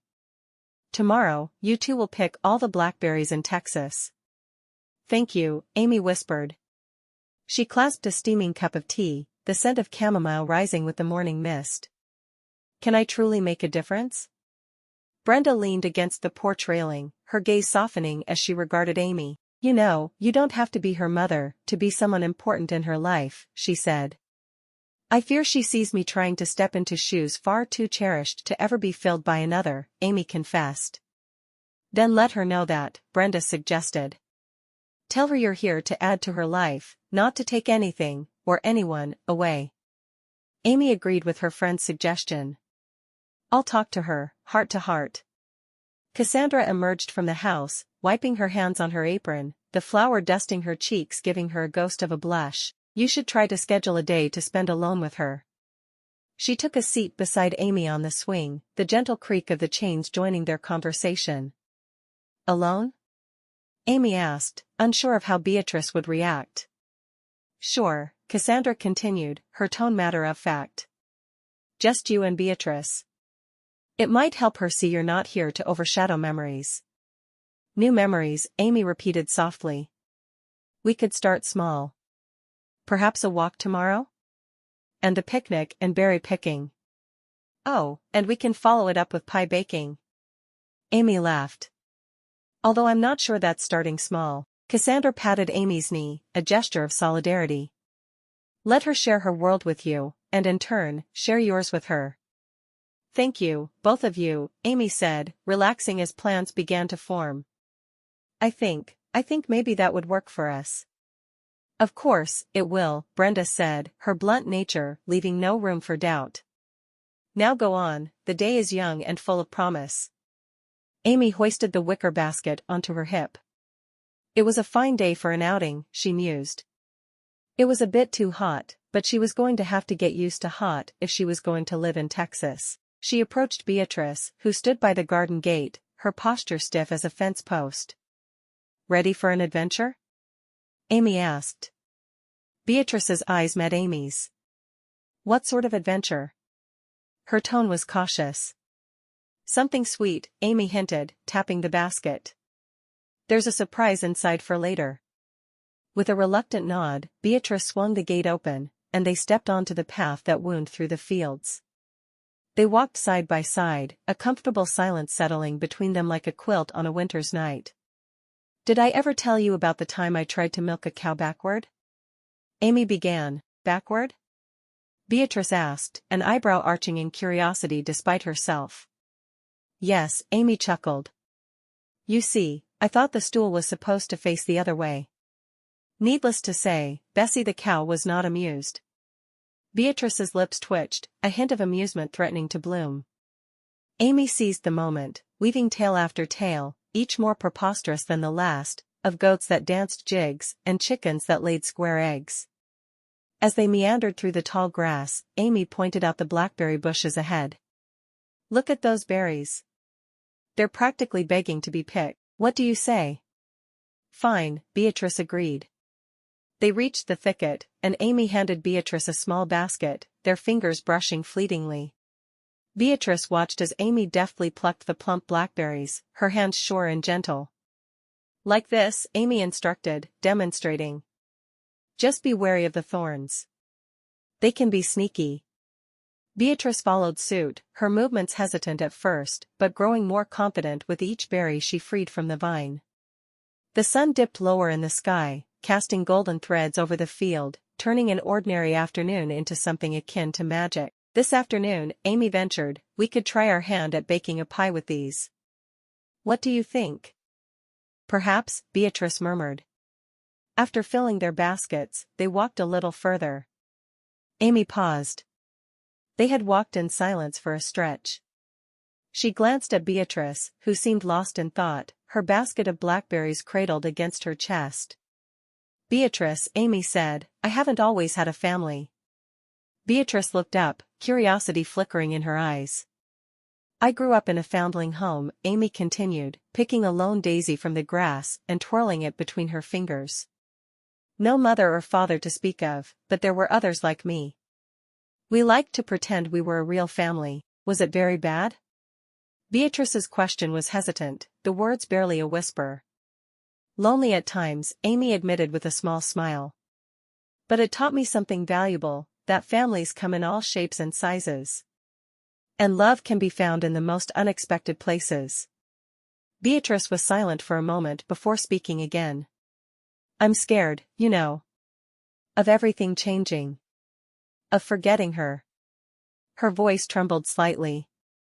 Amy reached out, placing a comforting hand on Beatrice's shoulder. Your mother will always be a part of you, Beatrice.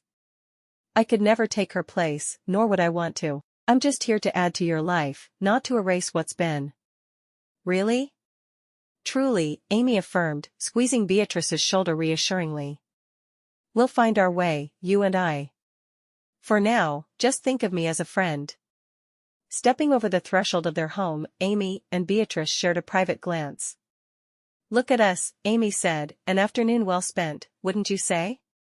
Beatrice's lips curved into a tentative smile, the first genuine one Amy had seen. I suppose it was better than I expected, she conceded. Better is good, Amy nodded, setting down her basket on the kitchen table. Now, how about we get those little hands busy with some pie baking? I bet your sisters would love to join us. Really? Beatrice's eyes widened. You don't mind them helping? Family means everyone contributes, Amy said warmly. The more, the merrier. Besides, I've always believed that joy shared is joy doubled. All right. A flicker of excitement sparked within Beatrice as she set her own basket beside Amy's. With newfound eagerness, she turned toward the door. I'll go fetch them. Tell them there's a reward of pie at the end of their labor, Amy called after her, laughter dancing in her words. Will do. Beatrice shouted back, eager to include her sisters in the newfound camaraderie.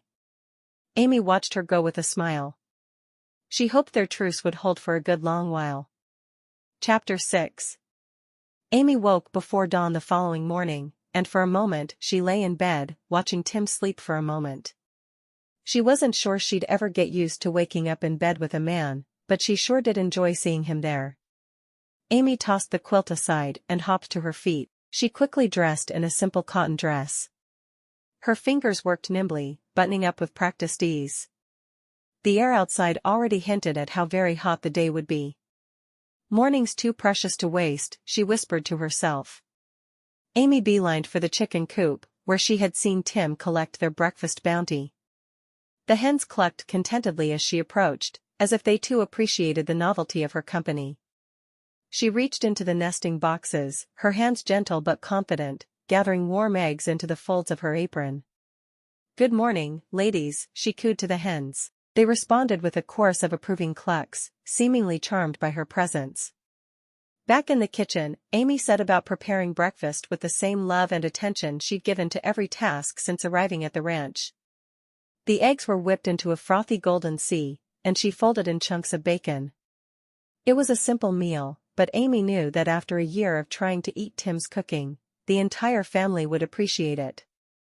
As the family gathered around the table, each face a canvas of sleep-smudged features slowly brightening with alertness, Amy served the scrambled eggs. Smells good, Amy, one of the younger girls murmured, her voice still thick with sleep. Thank you, darling, Amy replied, her heart swelling with pride. Eat up now, we've got a full day ahead. While the family ate, Amy's gaze roamed the room, noting the little touches that transformed the house into a home. Later, she'd get on her knees and give the kitchen floor a thorough scrubbing. A sense of belonging settled within her, a feeling she hadn't known she'd been missing until now. She wasn't living in a temporary home anymore. She was a wife and mother, and she had complete control of the house. Once I'm done in here, she thought, I'll spend some time with Ruby and Priscilla. She couldn't help but look forward to the laughter and joy that the rest of the day promised. Amy rose from her knees, the bucket of murky water a testament to her morning's labor.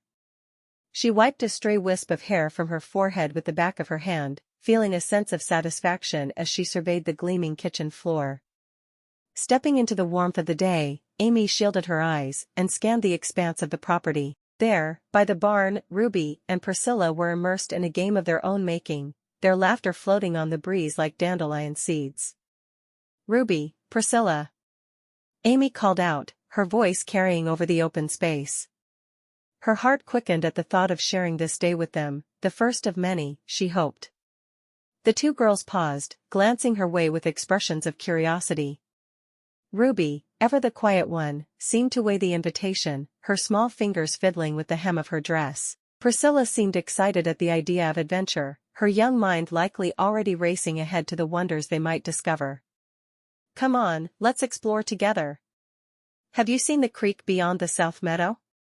Amy's tone was light, imbued with an excitement she couldn't contain. Ruby bit her lip, hesitating. Is it far? Mama never let us go too far from the house. Not too far, Amy reassured, mindful to address Ruby's reserved nature with gentle encouragement.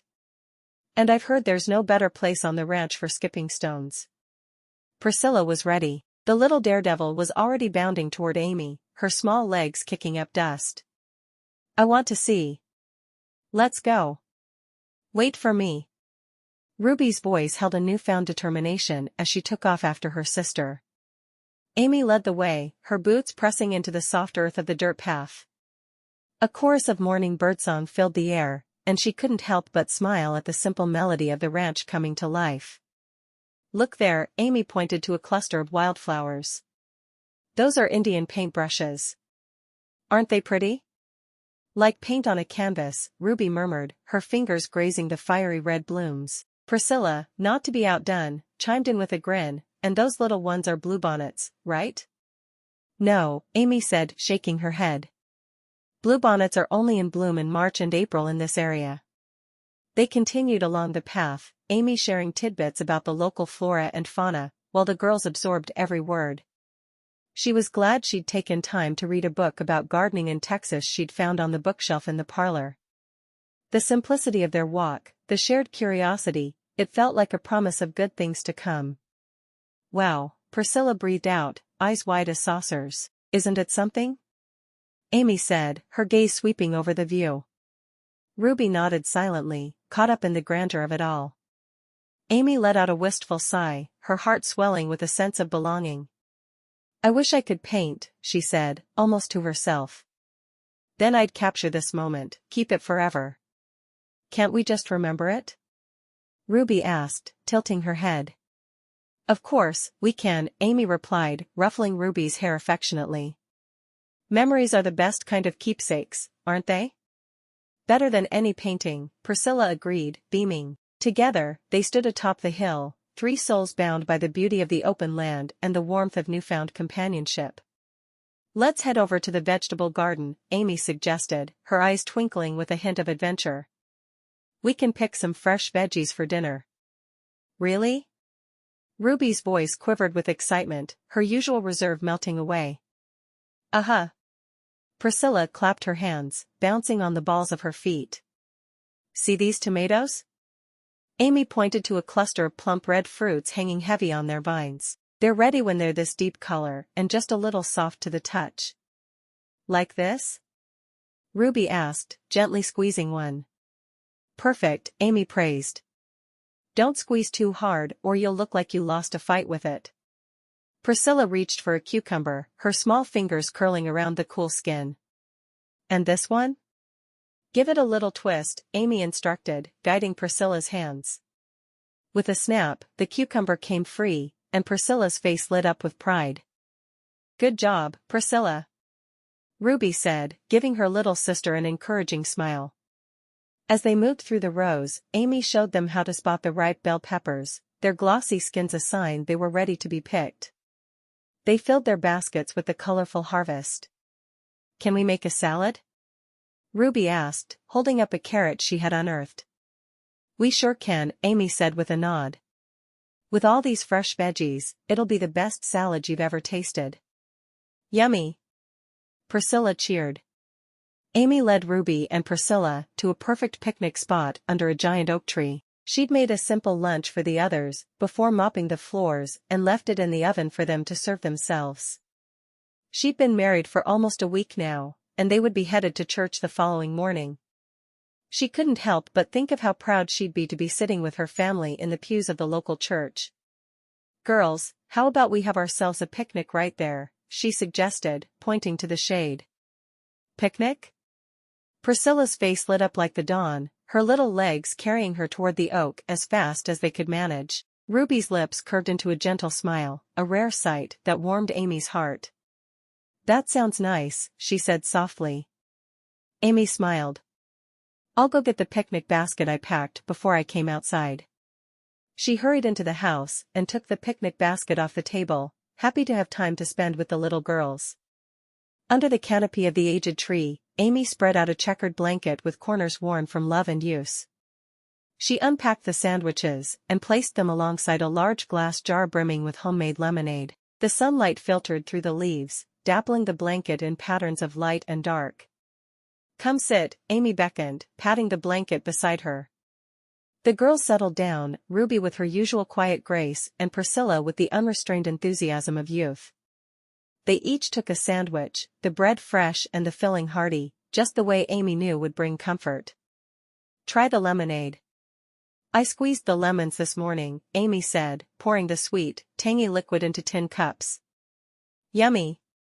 Priscilla declared, her voice bubbling with delight as she sipped. "Good job, Amy," Ruby added, her approval more subdued but no less sincere. As they ate, Amy watched the children with a tender gaze. "What do you girls like best about living on the ranch?"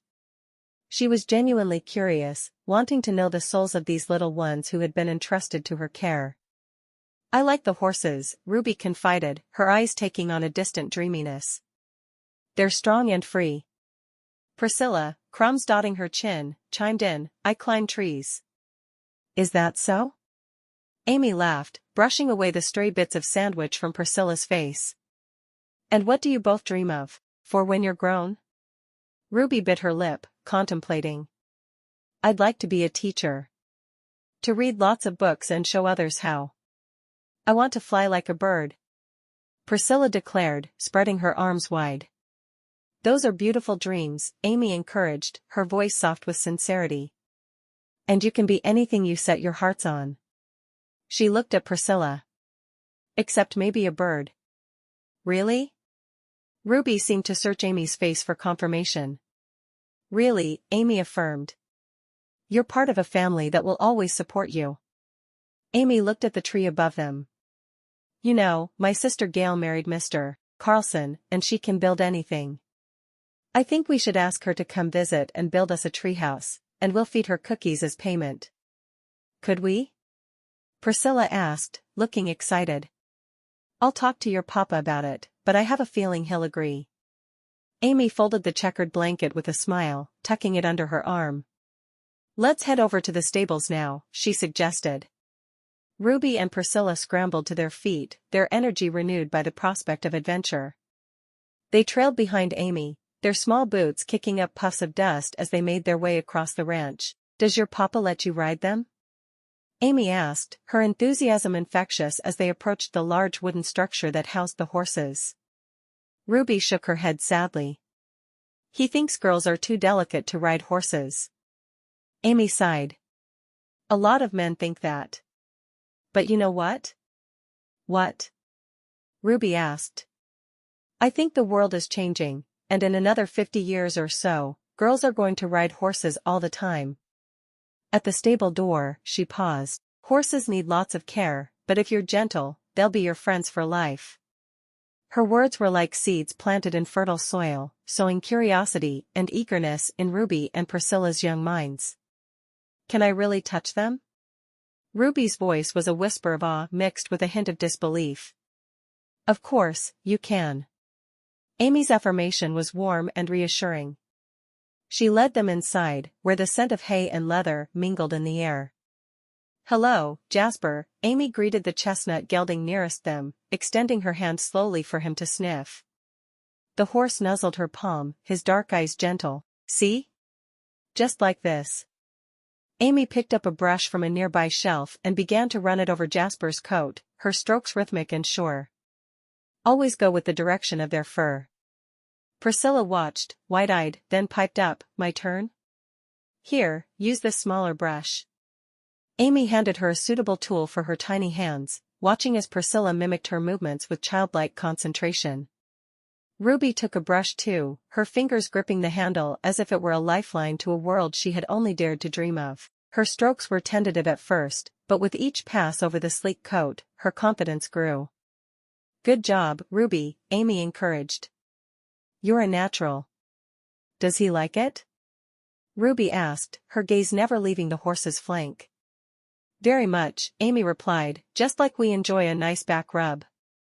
They moved on to the hooves, and Amy showed the girls how to pick out the dirt and stones, explaining the importance of keeping the horses comfortable and healthy. Like checking for rocks in our shoes, Amy said, making sure the lesson was within their grasp. Yuck!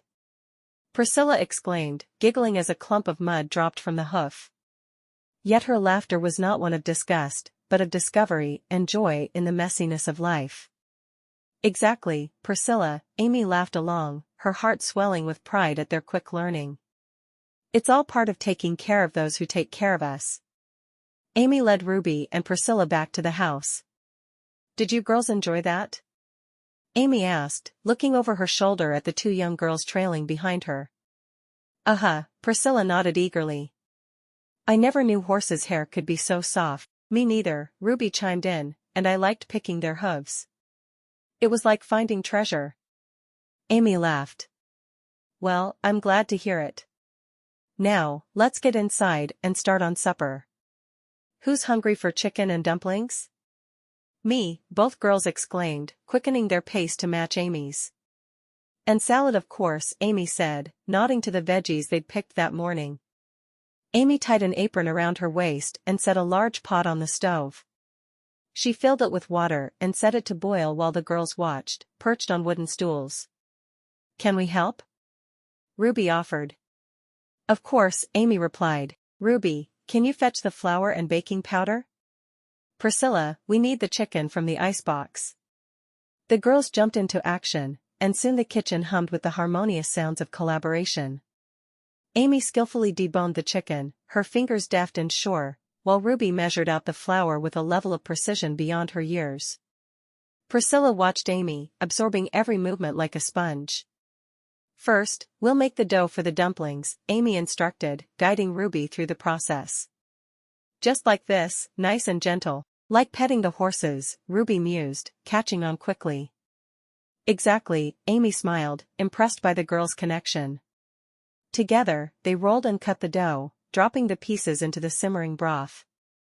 Smells good, Priscilla observed, her stomach growling in anticipation. Almost ready, Amy assured her, stirring the pot. You two set the table? Sure thing, Amy, they said in unison, bouncing off their stools to lay out plates and silverware. As the final touches to the meal were added, a pinch of salt here, a dash of pepper there, Amy stepped back, watching the girls work together. This was what family felt like, she realized. She couldn't have asked for a better way to end the day. Supper's ready. Amy called, and the family gathered around the table, the enticing smell of chicken and dumplings drawing everyone in. They took their seats, passing bowls and sharing stories of the day, the laughter and chatter melding into the melody of ranch life. Amy looked around, her heart full. This was home, and these were the moments she would cherish forever. Chapter 7. Amy sat on the edge of the bed, her hands clasped together, waiting for the perfect moment to speak. Tim was washing up, his movements slow and deliberate, the sound of water splashing a gentle rhythm in the quiet room. Tim? Amy said as he dried his hands and turned toward her. Sure, what is it? Tim replied, a smile tugging at the corners of his mouth as he sat down beside her. He was thrilled with their arrangements so far. The children were doing well, and she was a better cook than anyone he'd ever known. "I'd been thinking about asking my sister Gail to build a treehouse for the kids," she said, her gaze fixed on his face to gauge his reaction. "She's got magic hands for that sort of work. Thought maybe I could pay her in cookies or such, since she'd rather climb trees than be stuck by a stove." "Sounds fair enough." Tim chuckled. "But you know Gail married Max, the one who owns the restaurant and hotel in town? You might find yourself cooking there for a day or two. Max won't be able to spare Gail for long, and that would be a good way of paying them back. With the way you cook, he'll never want to let you leave." Amy bit her lip, considering this, before nodding resolutely. "Then that's what I'll do. I'm sure Gail will be thrilled to have a couple of days doing what she does best. She's a good cook, but she hates it so much. I think it would be a fair trade for the littles to have a place to play, don't you think?"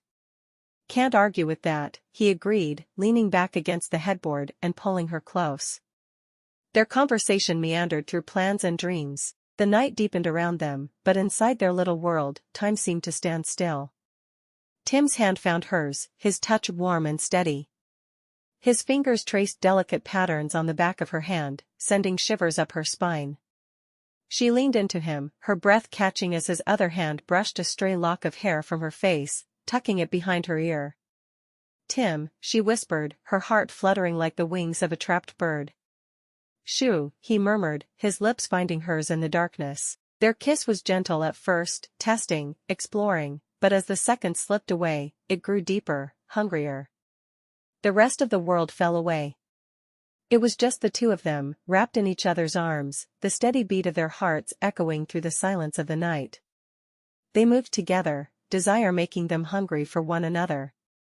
Amy padded softly through the still house. Sunday's early light crept through the windows.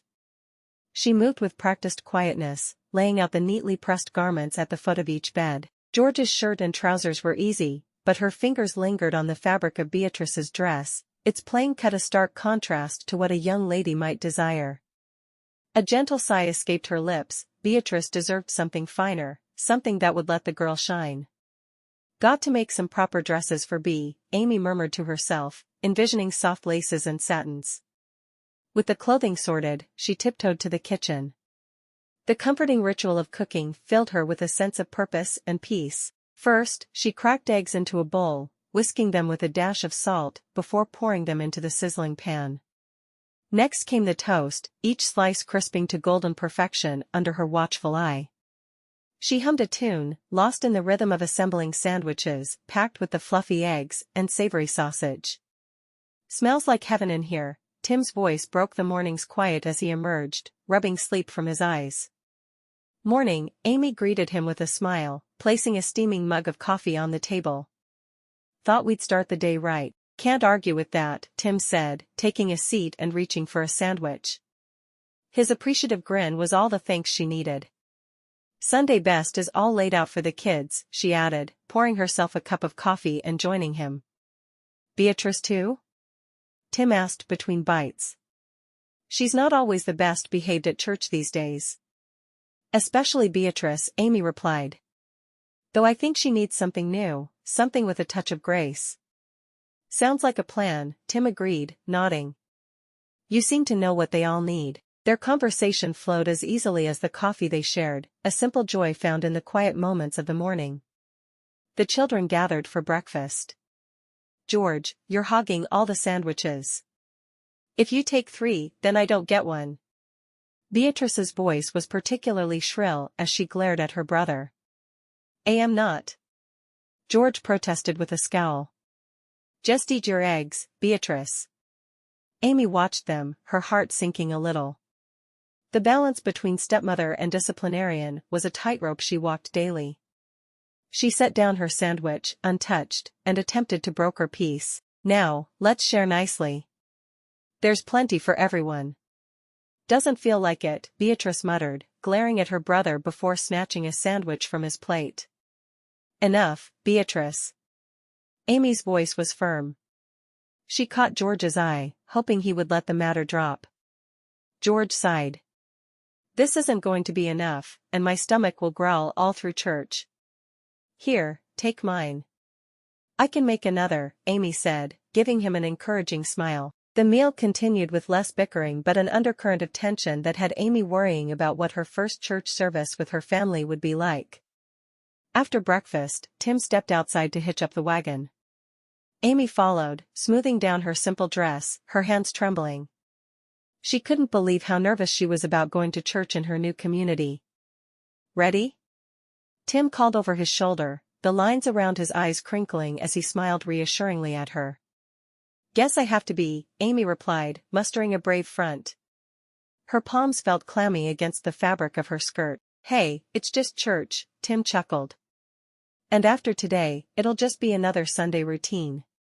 Hope so, she whispered, more to herself than to him. Look at it this way, Tim said as he took the reins and gave her a sidelong glance. It's a fine day for introductions. Sure is, Amy agreed, the optimism in Tim's tone infectious.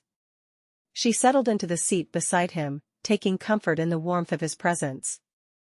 The children all climbed into the back of the wagon, and Amy sensed there was still friction between George and Beatrice. Amy stepped down from the wagon in front of the church, her heart lightening at the sight of friendly faces. Elizabeth's blonde hair glimmered in the sunlight, and Susan's warm smile beckoned her closer. Elizabeth! Susan! Amy exclaimed, rushing over to embrace them both. It's so good to see you. Look at you, a breath of fresh air, Elizabeth said with a chuckle, her eyes crinkling at the corners. Welcome to the community, Amy, Susan added, her voice rich with maternal warmth. Their familiar banter helped settle Amy's nerves, and then she saw Gail, her sister, standing a little apart, her gaze lingering on the oak trees that dotted the churchyard. Gail! Amy called out, hurrying toward her. I've been dreaming of a treehouse for the children. You think you could build one? Gail turned, her face lighting up with enthusiasm. Treehouse? I'd love to. But, Amy, I won't take cookies as payment this time. Deal, Amy laughed. How about a day of cooking at the restaurant instead? Perfect. I'm tired of cooking anyway, and we both know you're a much better cook than I am. Gail grinned, clapping her hands together in excitement. As they chatted about the treehouse, Amy's eyes wandered to the front steps of the church where Hannah stood, her arms wrapped around herself in a self-embrace, speaking earnestly with Amos, the pastor. Excuse me, Gail, Amy said, her curiosity piqued. She made her way to her younger sister, whose presence in such a holy place seemed as out of character as a fish climbing a tree. Hannah? Amy approached cautiously. What brings you here? Hannah turned, a small, almost shy smile playing on her lips. Oh, Amy, you wouldn't believe it. Amos and I, we got married.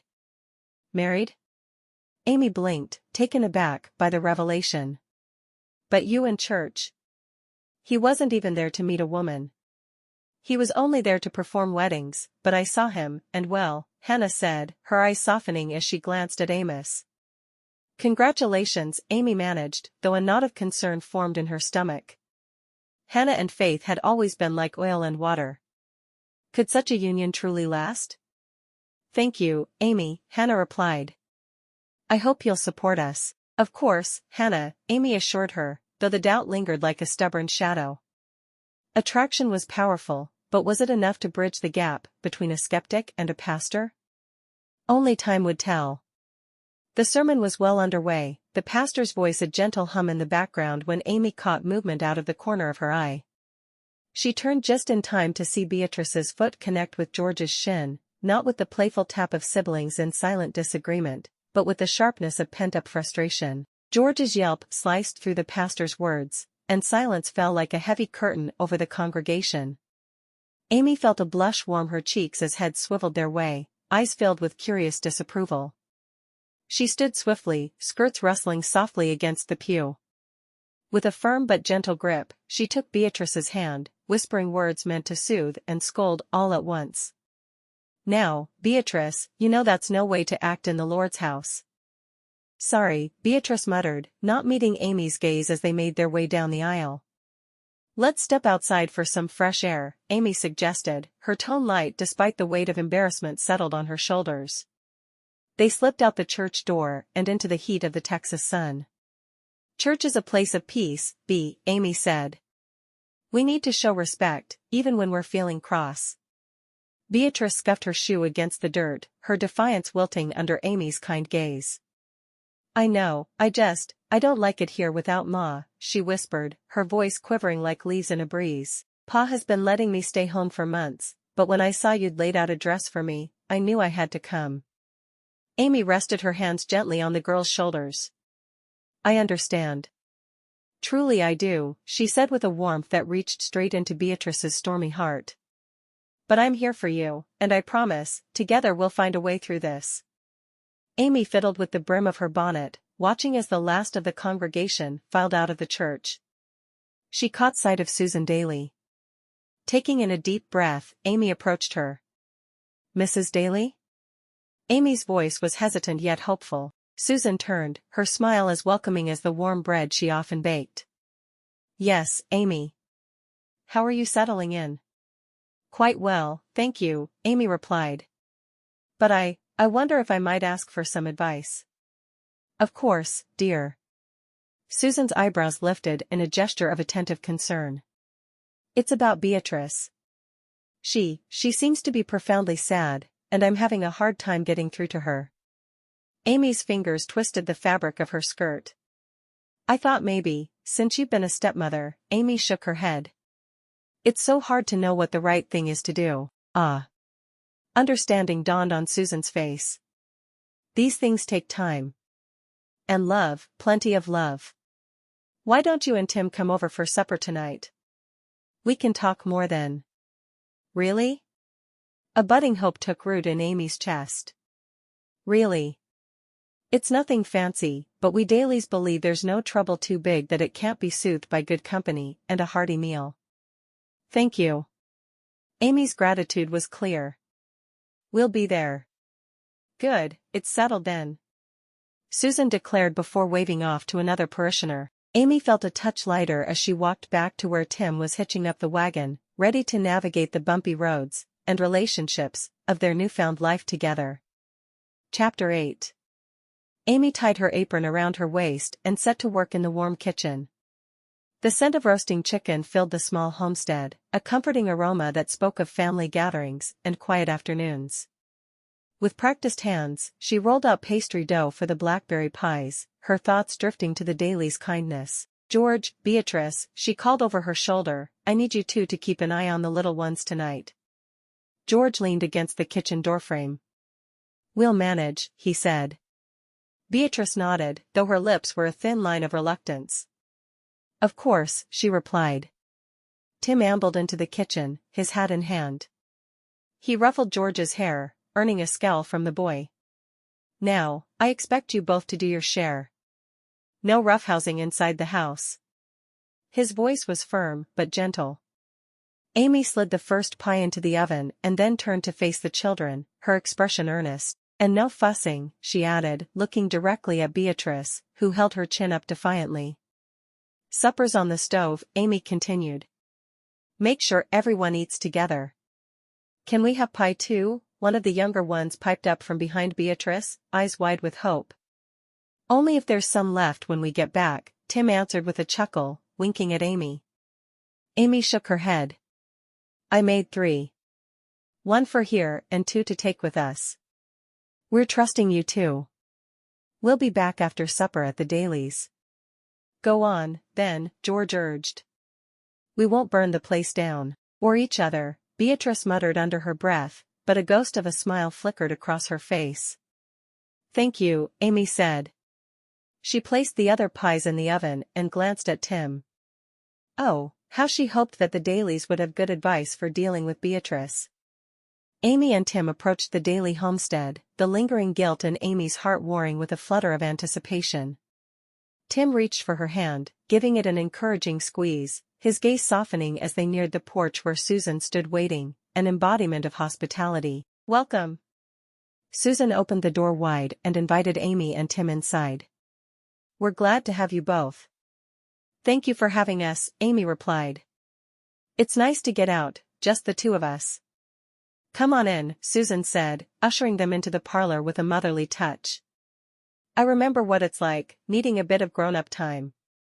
She laughed softly, settling Amy onto a plush settee. When I married David, his little ones were simply other versions of the siblings I'd left behind in Massachusetts, and those siblings are the main reason I left. Your siblings are legendary with their pranks, Amy said.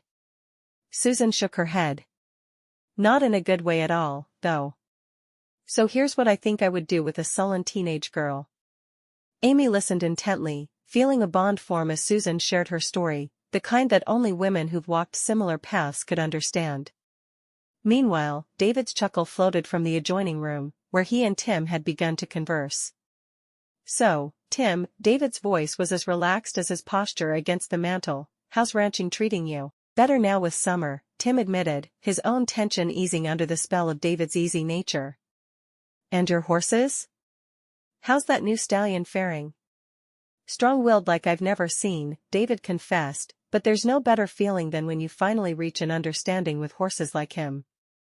Amy could hear the men sharing a hearty laugh, and she smiled to herself, grateful for this unexpected kinship blooming between their families. As Susan continued to recount her early days of marriage, offering wisdom wrapped in kindness, Amy felt the last threads of unease slip away, replaced by a growing sense of camaraderie and hope for the future. Amy perched on the edge of the settee, her hands clasped in her lap, while Susan's laughter filled the parlor. The scent of blackberry pie lingered, a sweet reminder of Amy's gratitude for this visit. Thank you so much for the pies, Susan said. My kids will have them gone by breakfast. Amy chuckled. I just hope they taste as good as they smell. Trust me, with hands like yours, they're divine, Susan assured her. From what I heard from Elizabeth, your pies are nothing less than culinary masterpieces. From the other room, David's hearty guffaw punctuated the conversation. Tim, you ever seen a stallion try to court a mare? I think that stallion of mine's got ideas above his station. Sounds like quite the spectacle. Tim's voice carried a light-heartedness Amy had never heard from him. Susan leaned forward, her eyes locking onto Amy's with an understanding that bridged the space between them. Blending a family is like kneading dough. You push and fold, and sometimes you swear it won't come together. But then, it does. Become something stronger. And it's all right if it's messy at first. Mine started as just his, and then we had some of ours. None of them think of themselves as half-siblings though. They're all just brothers and sisters. Of course, one of my stepsons married one of my sisters, so that wasn't exactly normal. Alice was telling us that. Amy said, the corners of her mouth twitching upwards. I didn't even recognize her, because she was so little when I left Massachusetts, and we haven't made a trip back. Amy watched Susan as the woman shared a funny story about her siblings. Across the room, Tim leaned against the mantelpiece, hat in hand, nodding as David shared another one of his ranch anecdotes. She's been a challenge, Amy admitted. She misses her mother something fierce, and I think she sees me as the enemy. I've tried to tell her that I'm not there to take her mother's place, but she doesn't seem to believe me. Susan's brow furrowed with empathy. Girls at that age can be thorny, like rose bushes. But even roses need tending to bloom. Thorny is one word for it, Amy said. David and we've been through our share of troubles, Susan continued. When it comes to young ladies, you've got to find that spot between firm ground and gentle rain. Sounds easier said than done, Amy replied, her gaze drifting to Tim. Perhaps, Susan agreed. Give Beatrice time. Listen more than you speak. And when you do speak, let it be with kindness, even when it feels like pouring sugar on a cactus.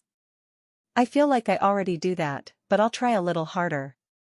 Beatrice really needs dresses that don't make her look like a little girl. Maybe we can sew a few dresses together, and that will help her warm up to me, Amy said. Trust me, Amy, Susan added. In time, she'll see your heart. And if you ever need to talk or just escape for a spell, our door's always open. Thank you, Amy said, her voice steady for the first time that evening. Both of you. Family isn't just blood, Susan said, her eyes sparkling with sincerity. It's the people who stand by you, come what may. Amy folded her hands together, warmth blossoming in her chest as she glanced over at Susan. I can't tell you how much this means to us, she said. Susan waved off the thanks with a chuckle. Oh, hush now. What are neighbors for? Besides, I think we all need each other. Timothy nodded from across the room, where he leaned against the mantel. I must admit, I've learned more about horses and family in one evening than I have in years. Thank you, David. Shoot, Tim, David replied with a wry grin. You'll be outdoing me on the ranch before long. Just remember, it's all about balance, whether you're breaking a stallion or raising a family. Balance and patience, Amy mused aloud. Sounds like the recipe for a happy home. Exactly, Susan agreed. And don't forget a dollop of love. It covers a multitude of sins. Speaking of love, David chimed in, I do believe that's what got us all sitting here tonight, isn't it? Love for our families and the land we call home. True enough, Timothy said, nodding. It's good to find friends who become like family. And I have a feeling we're going to be exactly that to each other. David raised his glass, and the others followed suit. Later, Susan set down her empty teacup with a soft clink. Amy, your blackberry pie tonight was divine. I must know your secret. Ah, it's in the berries, Amy replied, tucking a stray lock of hair behind her ear. Picked fresh this afternoon with the two sweetest little helpers in the world, Ruby and Priscilla. She leaned closer, as if to share a treasured secret. And a spoonful of honey in the crust works wonders. Really? Susan asked. I've never tried that. My pies are good, but yours? She shook her head in appreciation. There's something special. Thank you. But I'm certain your pies are just as good, Amy said. Besides, when you bake with love, you can taste it in every bite. Maybe that's what I need to focus on, baking with an extra dash of love. As they stood, Amy helped clear the small table of their teacups, feeling a sense of comfort in the domestic ritual. The evening had helped her to understand there was no true right way to deal with the situation. But it had to be handled with both patience and love. Let's get you home before the stars claim the night, Susan suggested, guiding Amy toward the front door where Tim stood waiting, hat in hand. Thank you for everything, Susan. For the advice, and for listening. Amy's voice carried the weight of her gratitude. Anytime, dear, Susan assured her. Remember, we're just a stone's throw away. Tim offered his arm to Amy, and together they stepped out into the cool embrace of the Texas night. The sky, a vast expanse of velvet dotted with twinkling stars, seemed to echo the boundless opportunities before them. Beatrice may be a tough nut to crack, Tim said quietly, but we'll find a way to her heart. Like Susan said, love and patience, Amy mused, her resolve hardening. Sounds like a plan, Tim agreed, his demeanor hopeful under the moon's gentle glow. We'll reach her, one way or another. Chapter 9. The afternoon sun cast a golden glow over the homestead as Amy rounded up her little flock with an announcement that had everyone's eyes sparkling. Girls, we need to get ready, we're heading to town for new dresses. Ruby's shy smile peeked out from behind a curtain of hair, and Priscilla's tiny feet danced a jig on the wooden floorboards. Beatrice, however, bore the air of someone bestowed a rare gift. 2 for me, she verified, voice lilting with a mix of disbelief and delight. Yes, confirmed Amy, tying on her bonnet. The little girls still have dresses they can wear. Nothing you have fits anymore. As they made their way to the wagon, Beatrice practically floated to her seat beside Amy, each step a dance of anticipation. The wagon creaked under their weight, the horses snorting softly, ready to tread the familiar path to town. Ruffles would be so pretty, mused Beatrice. And maybe some lace right here. She gestured delicately around her neck and wrists, her imagination painting elaborate garments in the air before them. Amy chuckled, reining in both the horses and Beatrice's fanciful ideas with gentle firmness. We can put lace around your collar and sleeves, but remember, we need dresses for everyday life, not big dance parties. Of course, Amy, Beatrice conceded with a playful roll of her eyes. The bell above the store door jingled, heralding the arrival of Amy and her lively entourage. The shop's cozy interior was lined with bolts of fabric. Amy approached the counter, the reticule in her hand giving her the money she needed for her shopping. "Goodness," she murmured, thumbing through the folded bills Tim had entrusted to her care. Her brows knit together. This was more money than she'd seen in a long while, enough to make her head spin like a top. "Is something wrong, Amy?" Beatrice asked, peering at Amy. Amy hesitated, then shook her head, laughing softly at her own surprise. "It's just, well, I didn't expect so much." "Pa said it's for groceries too," Beatrice said. "He knows we eat a lot." "Yes, we do," Amy agreed with a smile. "Well, let's see about those fabrics, shall we?" Ruby, quiet as a mouse, but with eyes wide as saucers, pointed to a bolt of vibrant red cloth. "Like roses," she whispered. "More like rubies, don't you think?" Amy asked, hugging the girl with one arm. "Pink," Priscilla declared. "Pink like candy." "Then pink it shall be," Amy announced, her heart warmed by their simple joys. Beatrice, meanwhile, had wandered to a table laden with yard goods. As Amy helped the girls pick out the perfect prints, a dainty floral for Ruby and playful polka dots for Priscilla, she couldn't help but think how each fabric seemed to capture the girls' personalities. "Found anything you fancy, Beatrice?" asked Amy, glancing over at the eldest girl. "Maybe," Beatrice replied, the ghost of a smile on her face as she set the fabric aside. "But let's get the little one sorted first." "All right then," Amy agreed, herding the excited children to the counter so they could put them down and continue shopping. As the clerk started their order, Amy realized that the excursion had been successful, with all three girls excited that they were getting exactly what they wanted. Beatrice drifted back to the table she had abandoned earlier, her gaze now settled on two bolts of fabric. The first was a sky blue adorned with delicate white flowers, and the second, a vibrant green as fresh as new leaves unfurling under the morning sun. "Blue for the sky," Beatrice murmured, almost to herself, "and green for the fields." She looked up at Amy with a rare flicker of excitement in her eyes. "I like these."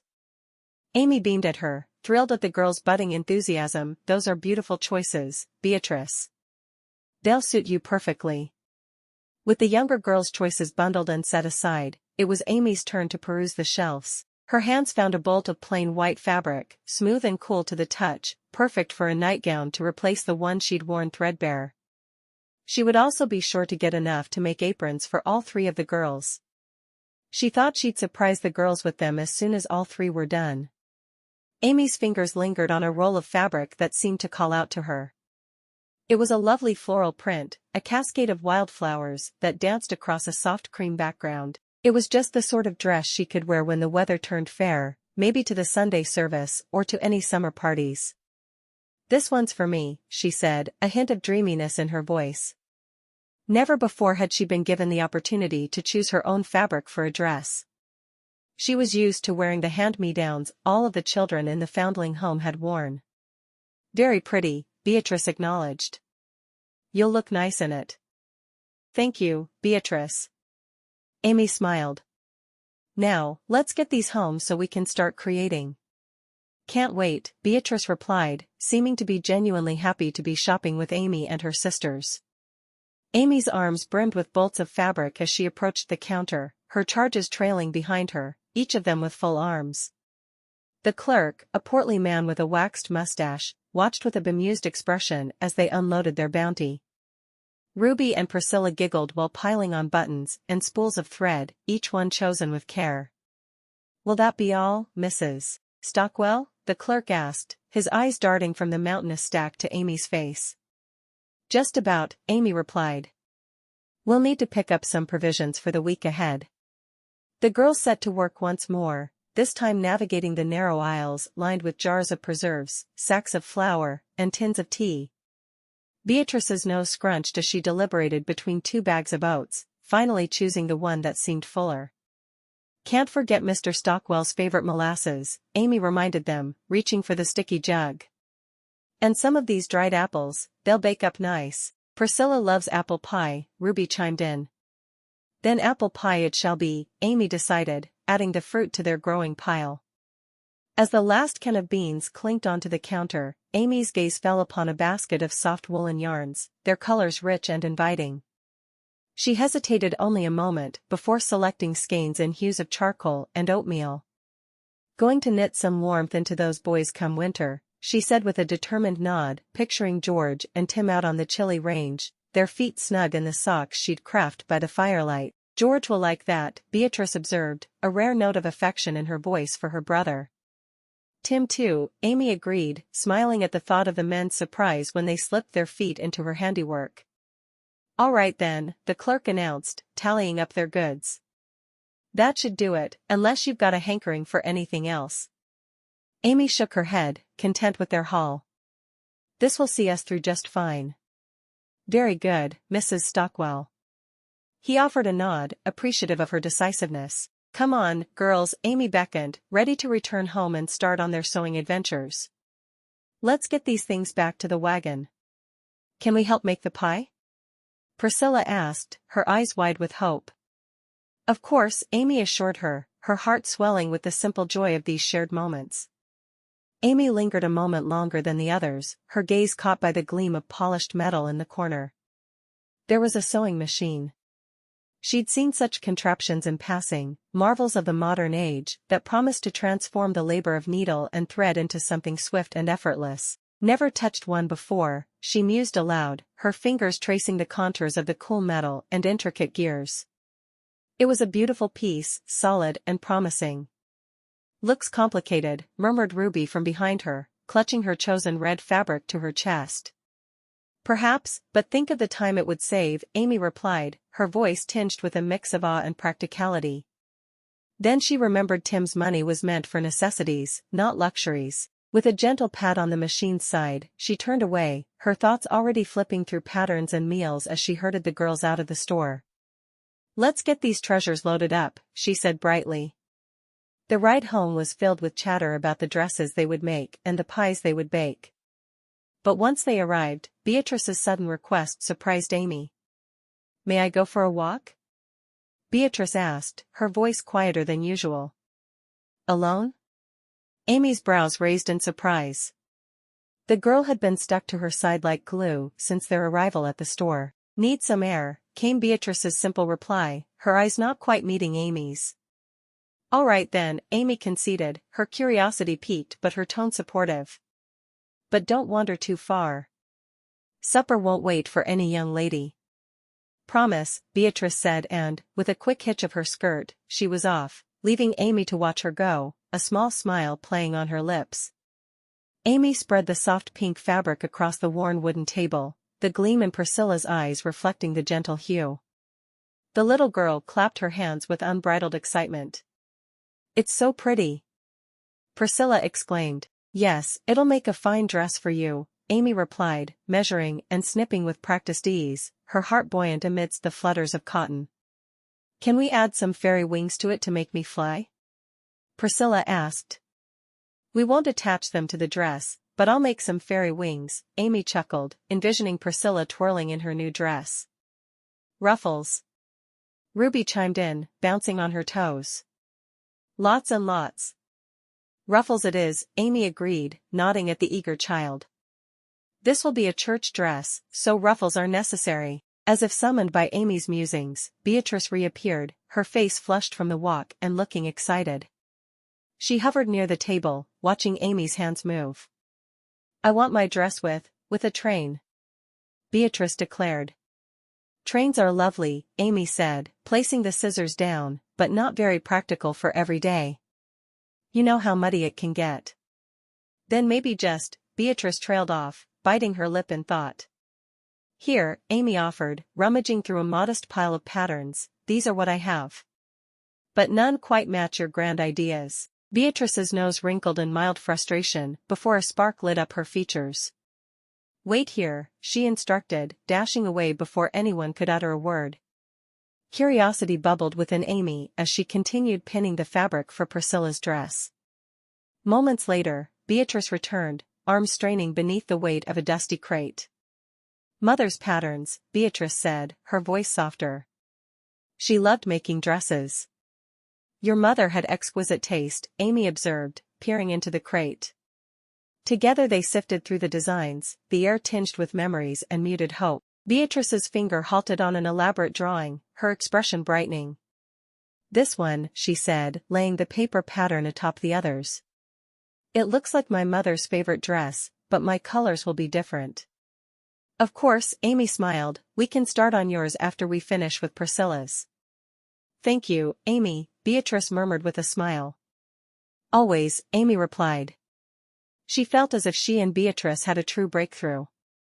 Amy traced the delicate lines of the sewing pattern with her finger. Beatrice beamed down at the intricate sketch on the table, a high-waisted dress with just the right amount of frill for a young lady of 12. Are you sure? Amy asked, knowing full well the joy dancing in Beatrice's eyes. It's perfect, Beatrice said. Just like she would have made. Priscilla's dress is already laid out. Mind if I stitch hers up first? Amy asked, wishing she could do them all at the same time. If you want to help sew, it will be done much faster. I'll help, Beatrice agreed. The day waned as Amy tucked Priscilla's dress under her arm and moved toward the oven. The scent of baking bread wafted through the room, mingling with the earthy aroma of stewing herbs. She slid the supper inside. The front door creaked open. George ambled in, his grin wide enough to split his face in two, while Tim followed, muscles straining against the bulk of something hidden from view. Look what we have here, George announced. Together, they heaved their surprise onto the wooden floor, a sewing machine, sleek and gleaming even in the dimming light. The very one Amy had admired in town but dared not dream of owning. Is this? Her words faltered, disbelief etching her features as she turned to Beatrice, who stood a little straighter, a conspiratorial glint in her eye. I knew you wanted it but wouldn't buy it for yourself. Beatrice's voice held a note of mischief. Besides, we'll all get dresses faster this way. Amy's heart swelled, the corners of her mouth lifting in a smile. Just when she'd started to wonder if she and Beatrice would ever see eye to eye, Amy's hands trembled as she reached out to touch the sewing machine, her fingers grazing over the glossy black surface etched with delicate gold filigree. Beatrice, Amy said, her voice a mixture of gratitude and wonder. She turned to the young girl who stood watching her, an impish smile playing on her lips. With a couple of quick strides, Amy closed the distance between them and wrapped Beatrice in a heartfelt embrace. This is exactly what I need, she whispered, her words muffled by Beatrice's hair. Thought you'd say that, Beatrice replied, her arms returning the hug with equal fervor. Aren't you going to thank Pa? George asked. Of course, Amy said, pulling back to look at both men standing there, their faces flushed from the effort of carrying the heavy machine, and perhaps from the satisfaction of their good deed. Thank you, both of you, she added, directing her gaze toward Tim, who nodded. Can't wait to see what magic you'll whip up with this thing, Tim said. So much magic, Amy agreed, her mind already racing with the possibilities now laid open before her. First up, Priscilla's dress. Then mine, Beatrice piped up. Then yours, Amy confirmed. Chapter 10.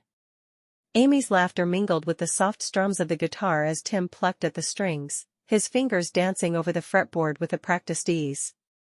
They sat together on the wooden porch of their ranch house.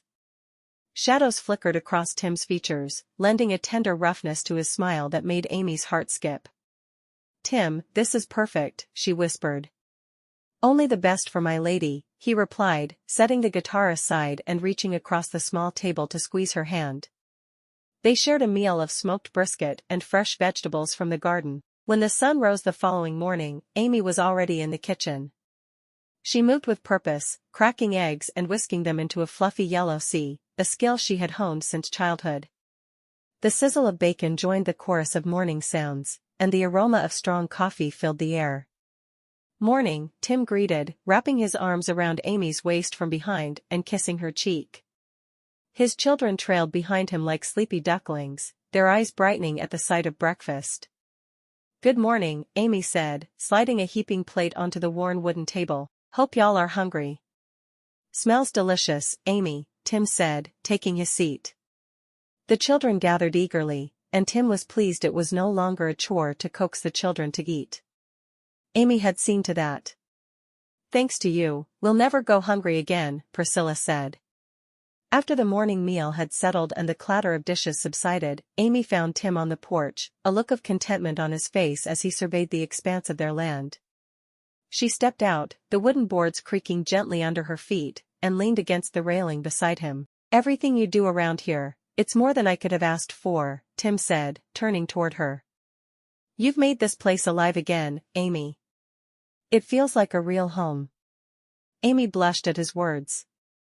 I'm just doing what feels right, she replied modestly. Seeing you and the kids happy, that's what matters to me. Tim reached out, his hand brushing hers. Well, we are. More than you know, he assured her. Tim, why don't we take the kids down to the creek later?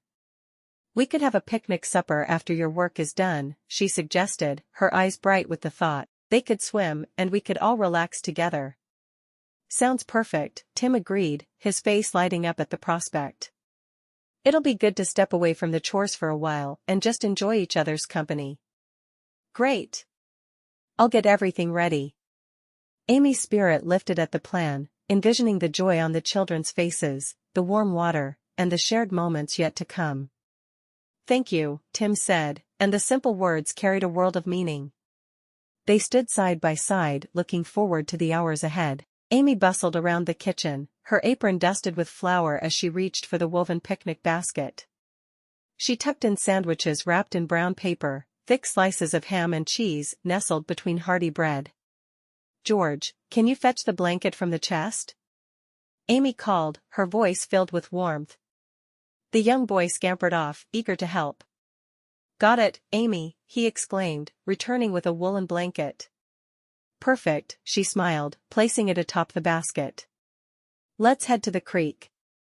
The sun dipped low, staining the sky in shades of pink and orange. Amy led them to a shaded spot by the gurgling creek, its waters whispering promises of respite from the afternoon heat. Okay, you little fish, Amy chuckled. Let's get you ready to swim. With gentle hands, she helped them out of their clothes, leaving them in their cotton undergarments, which would pass just fine for swimming attire. Into the water you go, but stay where I can see you, Amy instructed, her eyes sparkling with mirth as the children dashed into the creek.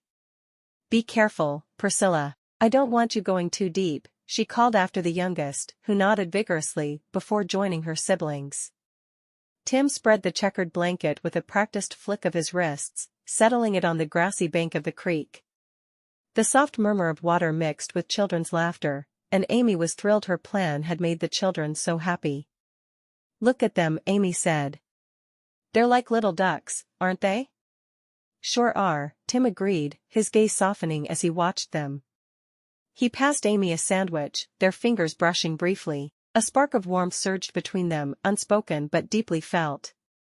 Speaking of building things, Amy began, pausing to take a bite of her sandwich. Gail's coming over to build that treehouse I mentioned. I told her she could start Thursday. Is that so? Tim raised an eyebrow, a smile playing on his lips. Well, then I think I'll swing by the sawmill Wednesday. Pick up all the wood Gail will need. Good thinking. Amy nodded, her heart swelling at the thought of their future plans, a sturdy treehouse for the children, and perhaps one day, more little feet pattering about. We need a few more kids to play in it. More kids, huh? Tim chuckled, leaning back on his hands and looking up at the sky. Sure, why not? A dozen or so should do. Only a dozen? Amy teased, nudging him gently with her elbow. Give or take, he replied, his laughter mingling with hers. Amy spotted a solitary figure perched on a rock at the edge of the creek, Beatrice, her knees hugged to her chest, watching the others with a distant gaze. Beatrice? Amy called softly. She excused herself from Tim's side and approached the young lady. Mind if I sit with you for a spell? Beatrice shrugged. Amy took it as invitation enough and settled beside her, leaving a respectful space between them. Beautiful evening, isn't it? Amy asked, her voice gentle. The water looks inviting. You don't want to swim? No, thanks. Beatrice's reply was short, her eyes fixed on the rippling surface. All right, Amy nodded. You know, I used to love collecting pretty stones by the creek when I was your age. Ever try that? Sometimes, Beatrice murmured. Found any treasures today? Amy asked. Maybe. A hint of pride laced Beatrice's words, and she pulled a small, smooth stone from her pocket. That's a real beauty, Amy admired honestly. Tell me, do you enjoy stories? Amy asked, tilting her head curiously. I'm rather fond of them myself. Beatrice hesitated, then nodded. I like books. Ma used to read to me. Is that so? A soft smile graced Amy's lips. What sort of tales did your ma favor? Adventures. And ones with horses. The words tumbled out more freely now. Have you ever ridden? Amy's question held a spark of hope. This was familiar ground for her, too. Ma taught me. Pride laced her voice, a sliver of warmth breaking through. Would you teach me about your favorite spots to ride around here? Amy asked. Sure, I guess. Then it's a promise. Amy felt a surge of triumph. Every conversation Amy had with Beatrice that didn't end with the girl running away sobbing, felt like a victory. Their conversation lulled as they watched Tim splashing in the shallows with the younger children. Amy stood, brushing off her skirt. Come on, let's join them. The water's too inviting to resist. All right. Beatrice's reply was still guarded, but she rose to her feet. Together, they waded into the cool embrace of the creek. Tim glanced over, a wide grin spreading across his face as he saw Beatrice approach. Hey there, Beatrice. Ready to make a splash? Maybe, she replied. Look out. Tim scooped up a handful of water and playfully tossed it toward them, eliciting delighted shrieks from the children. Amy laughed, the sound light and free as the droplets landed on her skin. She caught Beatrice's eye, sharing a conspiratorial glance before they both plunged into the water, splashing and laughing alongside the others.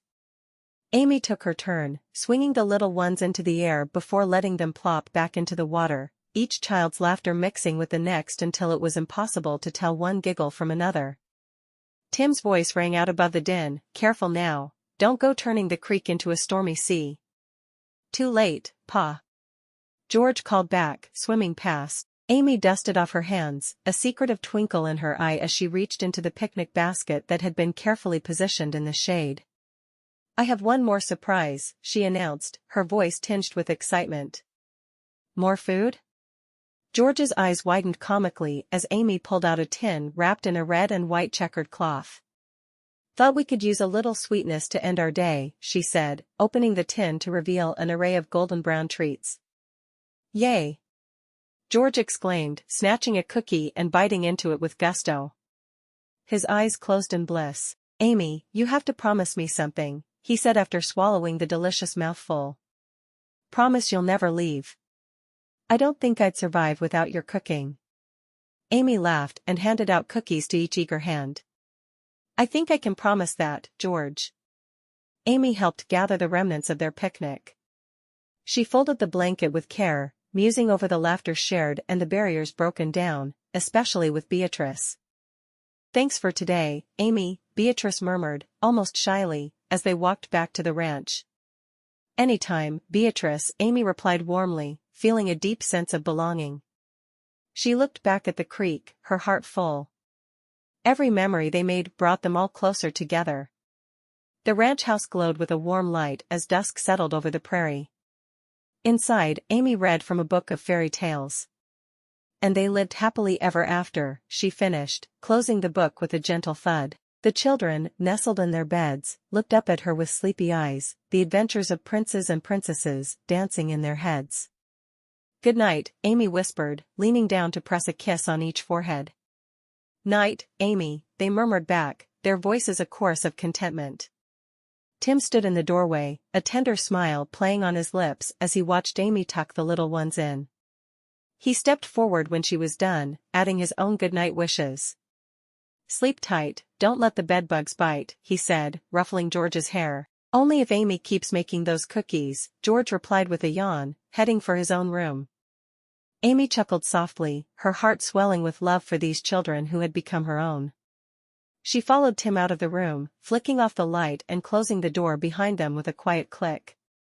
In the sanctuary of their bedroom, Amy snuggled into Tim's embrace, resting her head against his chest. "I always dreamt of this," she confessed. "A home, a family, it's more than I ever hoped for." Tim tightened his hold, his chin resting atop her head. "You brought life back to this place, Amy, to us." His voice was gruff with emotion. "I don't know how we managed before you." She tilted her face up to meet his gaze, her eyes shining. "Together, we're stronger," she said simply. "Stronger and happier," he agreed, bending to capture her lips with his own in a kiss that held promises of forever. As they lay there, entwined in each other's arms, Amy knew she had found her place in the world. And Tim, feeling the beat of her heart against his, knew he had found his saving grace. Chapter 11. Amy's eyes flickered open in the pitch darkness, a wave of heat washing over her. Her nightgown clung to her damp skin as she shivered beneath the quilts. With a weak hand, she shook Tim's shoulder, her voice but a hoarse whisper. "Tim, I feel awful." Tim stirred. "What is it?" he murmured as he reached for the matches on the bedside table. "Feels like I'm burning up," Amy said, trying to sit up but managing only to prop herself against the pillows. With swift movements, Tim struck a match and the lamp flickered to life. He leaned in close, pressing the back of his hand to Amy's forehead. "You're burning up," he noted with concern etched into his brow. "Please, can you get Brenda?" Amy asked. Brenda could be prickly as a cactus, but her adeptness with ailments was impressive. "Of course, sweetheart." Tim kissed her forehead, already moving to pull on his boots. "Just lie back and rest. I'll be back as quick as I can." Amy watched Tim stride through the doorway before sinking back onto the pillows. She trusted him implicitly, and she was pleased he was taking her illness, whatever it was, seriously. Tim ran the entire way to Brenda's house, moonlight draped over the rolling fields, guiding him to the porch where he didn't bother with a polite knock. "Brenda." His voice was urgent, he sent her husband for the doctor. The door creaked open, and a sleepy-eyed Brenda appeared, a shawl wrapped around her shoulders. "Tim? What's wrong?" Her voice was sharp with sleep, but edged with concern. "It's Amy," he said, catching his breath. "She's got a terrible fever." Brenda's eyes snapped fully open. "I'm coming." She turned back into the house, calling over her shoulder, "Get Seth to ride for Doc Stanton." "Already planning on it," Tim answered, nodding as he saw Seth, bare-chested with suspenders hanging loose, grab his hat and stride out the door toward the stables. "Let's go," Brenda said, now with boots laced and determination set in her brow. Inside the ranch house, Amy tried to keep her mind on happier things, the scent of fresh bread in the oven, the laughter of children playing. But worry crept in like unwelcome shadows. Her breathing came in shallow bursts as she clutched the quilt tighter, her body slick with sweat. "Come on, Amy, stay strong," she whispered to herself. Her thoughts wandered to the garden she nurtured, the comfort of the kitchen, the joy of feeding those she loved. They needed her, and she wouldn't let them down. "Tim will be back soon," she murmured, the sound of her voice a small comfort in the dim room. "And Brenda never lets anything beat her." She clutched a hand to her chest as a wave of deep, heavy coughing racked her body. She closed her eyes, envisioning the hearty meals she'd cook once this fever passed, the cake she'd bake, and the smiles they'd bring. With each image, her breathing steadied, the warmth of imagined ovens fighting the chill that had nothing to do with the night air. She was supposed to start on Beatrice's dresses tomorrow. The girl would be so disappointed. "Family," she breathed out.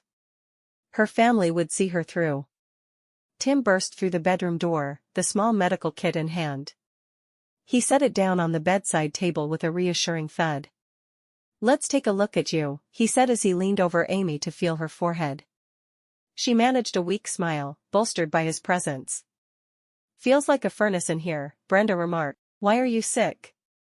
"You're never sick. Only you would get sick in the middle of the night, with a whole family counting on you." "You're burning up." Brenda shook her head. Could be anything out here, Tim mused, pulling a cloth from the kit and dampening it with cool water. We'll figure it out, though. His hands were gentle as he placed the compress on Amy's forehead. Mrs. Jackson used to swear by this herbal concoction for fevers, Brenda said. Might do the trick until Doc gets here. Sounds like something we should try, Tim said, standing up.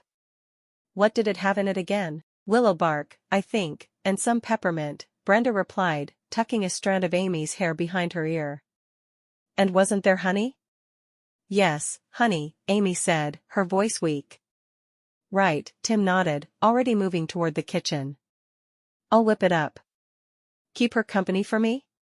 Of course, Brenda answered, her voice soft as she took Amy's hand. Remember when we all came down with the chicken pox? You made that oatmeal bath that had us all laughing, 'cause we looked like breakfast. Amy's lips quirked into a faint smile at the memory. Seems I'm always taking care of all of you, she whispered, her voice hoarse, but tinged with warmth. Hey, it's our turn now. Don't you worry, Brenda reassured her. Just focus on getting better. Imagine all those hungry mouths waiting for your food. Can't disappoint the children, Amy agreed. That's the spirit, Brenda said with a grin. Now, let's get you fixed up so you can go back to bossing everyone around. Tim returned with a steaming mug. Here we go, he said, handing the remedy to Amy. Amy's hand shook slightly as she took the mug. She sipped carefully, the sweet and minty concoction soothing her raw throat and warming her from the inside out. A sigh escaped her lips. Thank you, Tim, Amy said. And Brenda, for being here. Family looks after family, Brenda chimed in, brushing a comforting hand across Amy's forehead. It's no more than what you do for us. Very true, Tim added, pulling up a chair beside the bed. You rest now. We're right here. The night stretched on, a silent sentinel over the isolated ranch. Tim and Brenda settled into a rhythm, one watching Amy while the other, it's June in Texas so I doubt they needed a fire, fetched fresh water for her to drink. They spoke in hushed tones, snippets of stories from their childhood together, spilling into the quiet room. Remember when we tried to bake that apple pie? Brenda asked. I thought for sure we'd burnt down the kitchen. And yet, Amy rasped, a faint chuckle accompanying her words, it was the best tasting charcoal we ever did eat. Your pies are much better now, Tim said, enjoying the story immensely. Children'll be missing those if you don't get well soon. I can't let them down, said Amy, determination threading through her weakening voice. They'd already lost their mother. They didn't need to lose a second person in their lives. Of course not, Brenda reassured her. You're too stubborn to let a little fever keep you from your duties. Stubborn and caring, Tim added, his tone affectionate. A mighty combination. As dawn broke, Amy's fever seemed to wane, the cool touch of Brenda's hand on her brow, confirming it. The three of them were all relieved, but they needed the doctor to determine what was truly wrong. Looks like you're turning the corner, Tim observed, pouring Amy another cup of water. Thanks to you both, Amy said, her voice stronger now. I don't know what I'd do without you. Let's not find out, Brenda replied, her bluntness softened by the warmth in her eyes. Now, how about trying to get some more sleep? Best idea I've heard all night, Amy agreed, closing her eyes and sinking deeper into her pillows, surrounded by the love and care of her dearest companions. The latch clicked and the door creaked open, letting in a sliver of daylight that cut through the dimness of the room. Dr. Stanton stepped inside, his bag of instruments in hand, his face etched with concern. Tim hovered in the background as the doctor approached Amy's bedside. Morning, Amy, the doctor greeted, his voice a low rumble. He leaned over her, his hands practiced and efficient as he checked her pulse and listened to her breathing. Feels like fire's been burning through my bones, Amy said weakly. Let's have a look then, Dr. Stanton murmured, peering into her eyes, then down her throat. After a few moments, he straightened up, his brows knitted together. Symptoms are worrisome. Could be tuberculosis. Tim's heart clenched at the word, and he exchanged a worried glance with Brenda who stood rigid, her hands clasped tightly. Is it? Brenda began, but her voice trailed off. Can't say for certain, the doctor continued. For now, rest and take these medicines." He laid out bottles on the nightstand. "Keep her hydrated and isolated from the children." "Of course, doctor," Tim assured him, determination setting his jaw. "We'll do whatever it takes." He wasn't sure what they would do if she didn't get better. Beatrice was just warming up to Amy, and he was sure the girl would lose her mind if they lost her. "Good man," said the doctor, tipping his hat to Brenda before making his way out. An hour later, Amy's fever seemed to be gone entirely. "Look at you, fighting back," Brenda said, a smile breaking through her usually stern demeanor. "Seems I baked hotter things than this fever," Amy joked, her voice still frail, but laced with her usual spunk. "Your strength is showing," Tim chimed in, relief washing over him as he took Amy's hand gently. "You're one tough cookie." "Cookie," Amy chuckled, the sound weak but genuine. "I could go for one of those." "First thing you'll bake when you're up," Brenda promised, her sassy tone back in play. "Sounds good," Amy agreed, her eyelids fluttering with fatigue but her spirit undeniably brighter. "Rest now," Tim said softly. "We got this, Amy. You just focus on getting better." "Thank you," she whispered, allowing sleep to claim her once more. Tim moved quietly around the kitchen, the early morning light casting soft shadows on the wooden countertops. He was no cook, not like Amy, but he could manage a simple breakfast. Oatmeal simmered in a pot, and he sliced a ripe peach to add some sweetness to it. "Breakfast is almost ready," Tim called over his shoulder, not sure which of the children had joined him in the kitchen.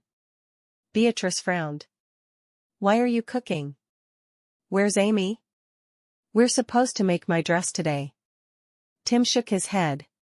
"Amy's sick, and the doctor fears it may be tuberculosis. It's going to be your job to keep the girls out of our bedroom. I worry this will last a while, and I can't deal with more than one sick person at a time." She opened her eyes wide, and he knew Beatrice was afraid for Amy. "Is she going to die?"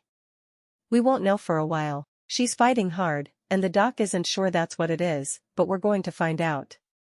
Doctor is coming back this afternoon to check on her." He squeezed Beatrice's shoulder. "I'm going to take her some breakfast. You stay here." He knocked softly on the bedroom door before opening it with the bowl of oatmeal in his hand. "Nothing fancy, just something to keep your strength up." Tim carried the bowl carefully to her bedside. "We need to talk about what's next for you." Amy accepted the bowl with a small nod, cradling it in her hands. "I don't want any more fuss," she said after a spoonful.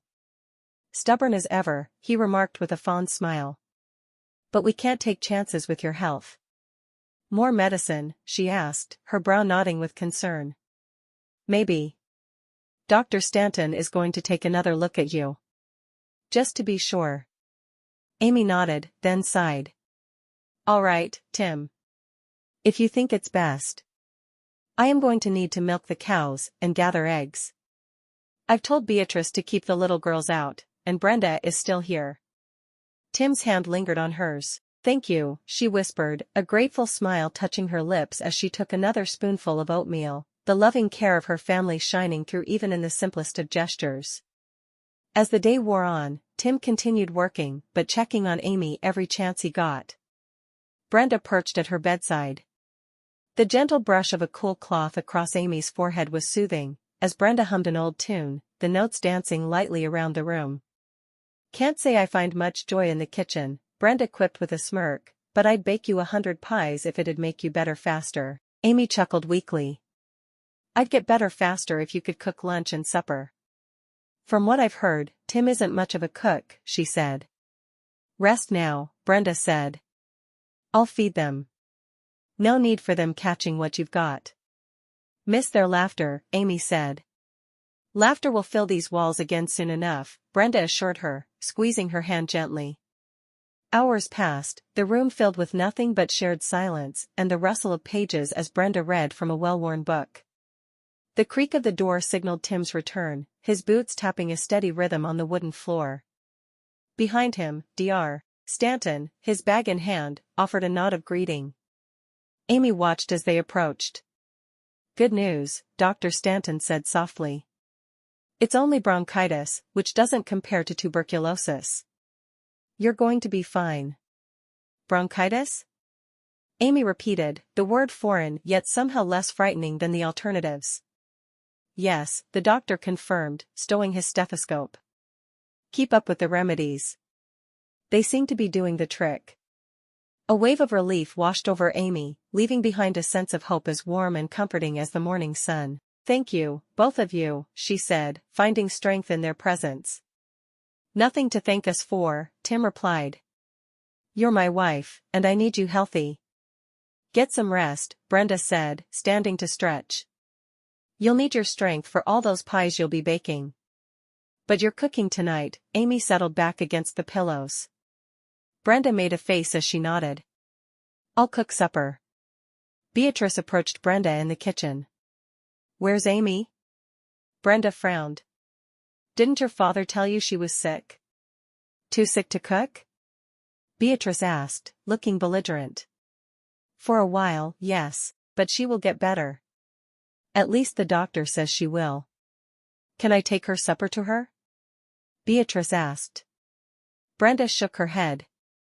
No, we're still keeping you away from her. She'll be back to cooking soon. Beatrice sighed. I want to help her. Then let's make supper together.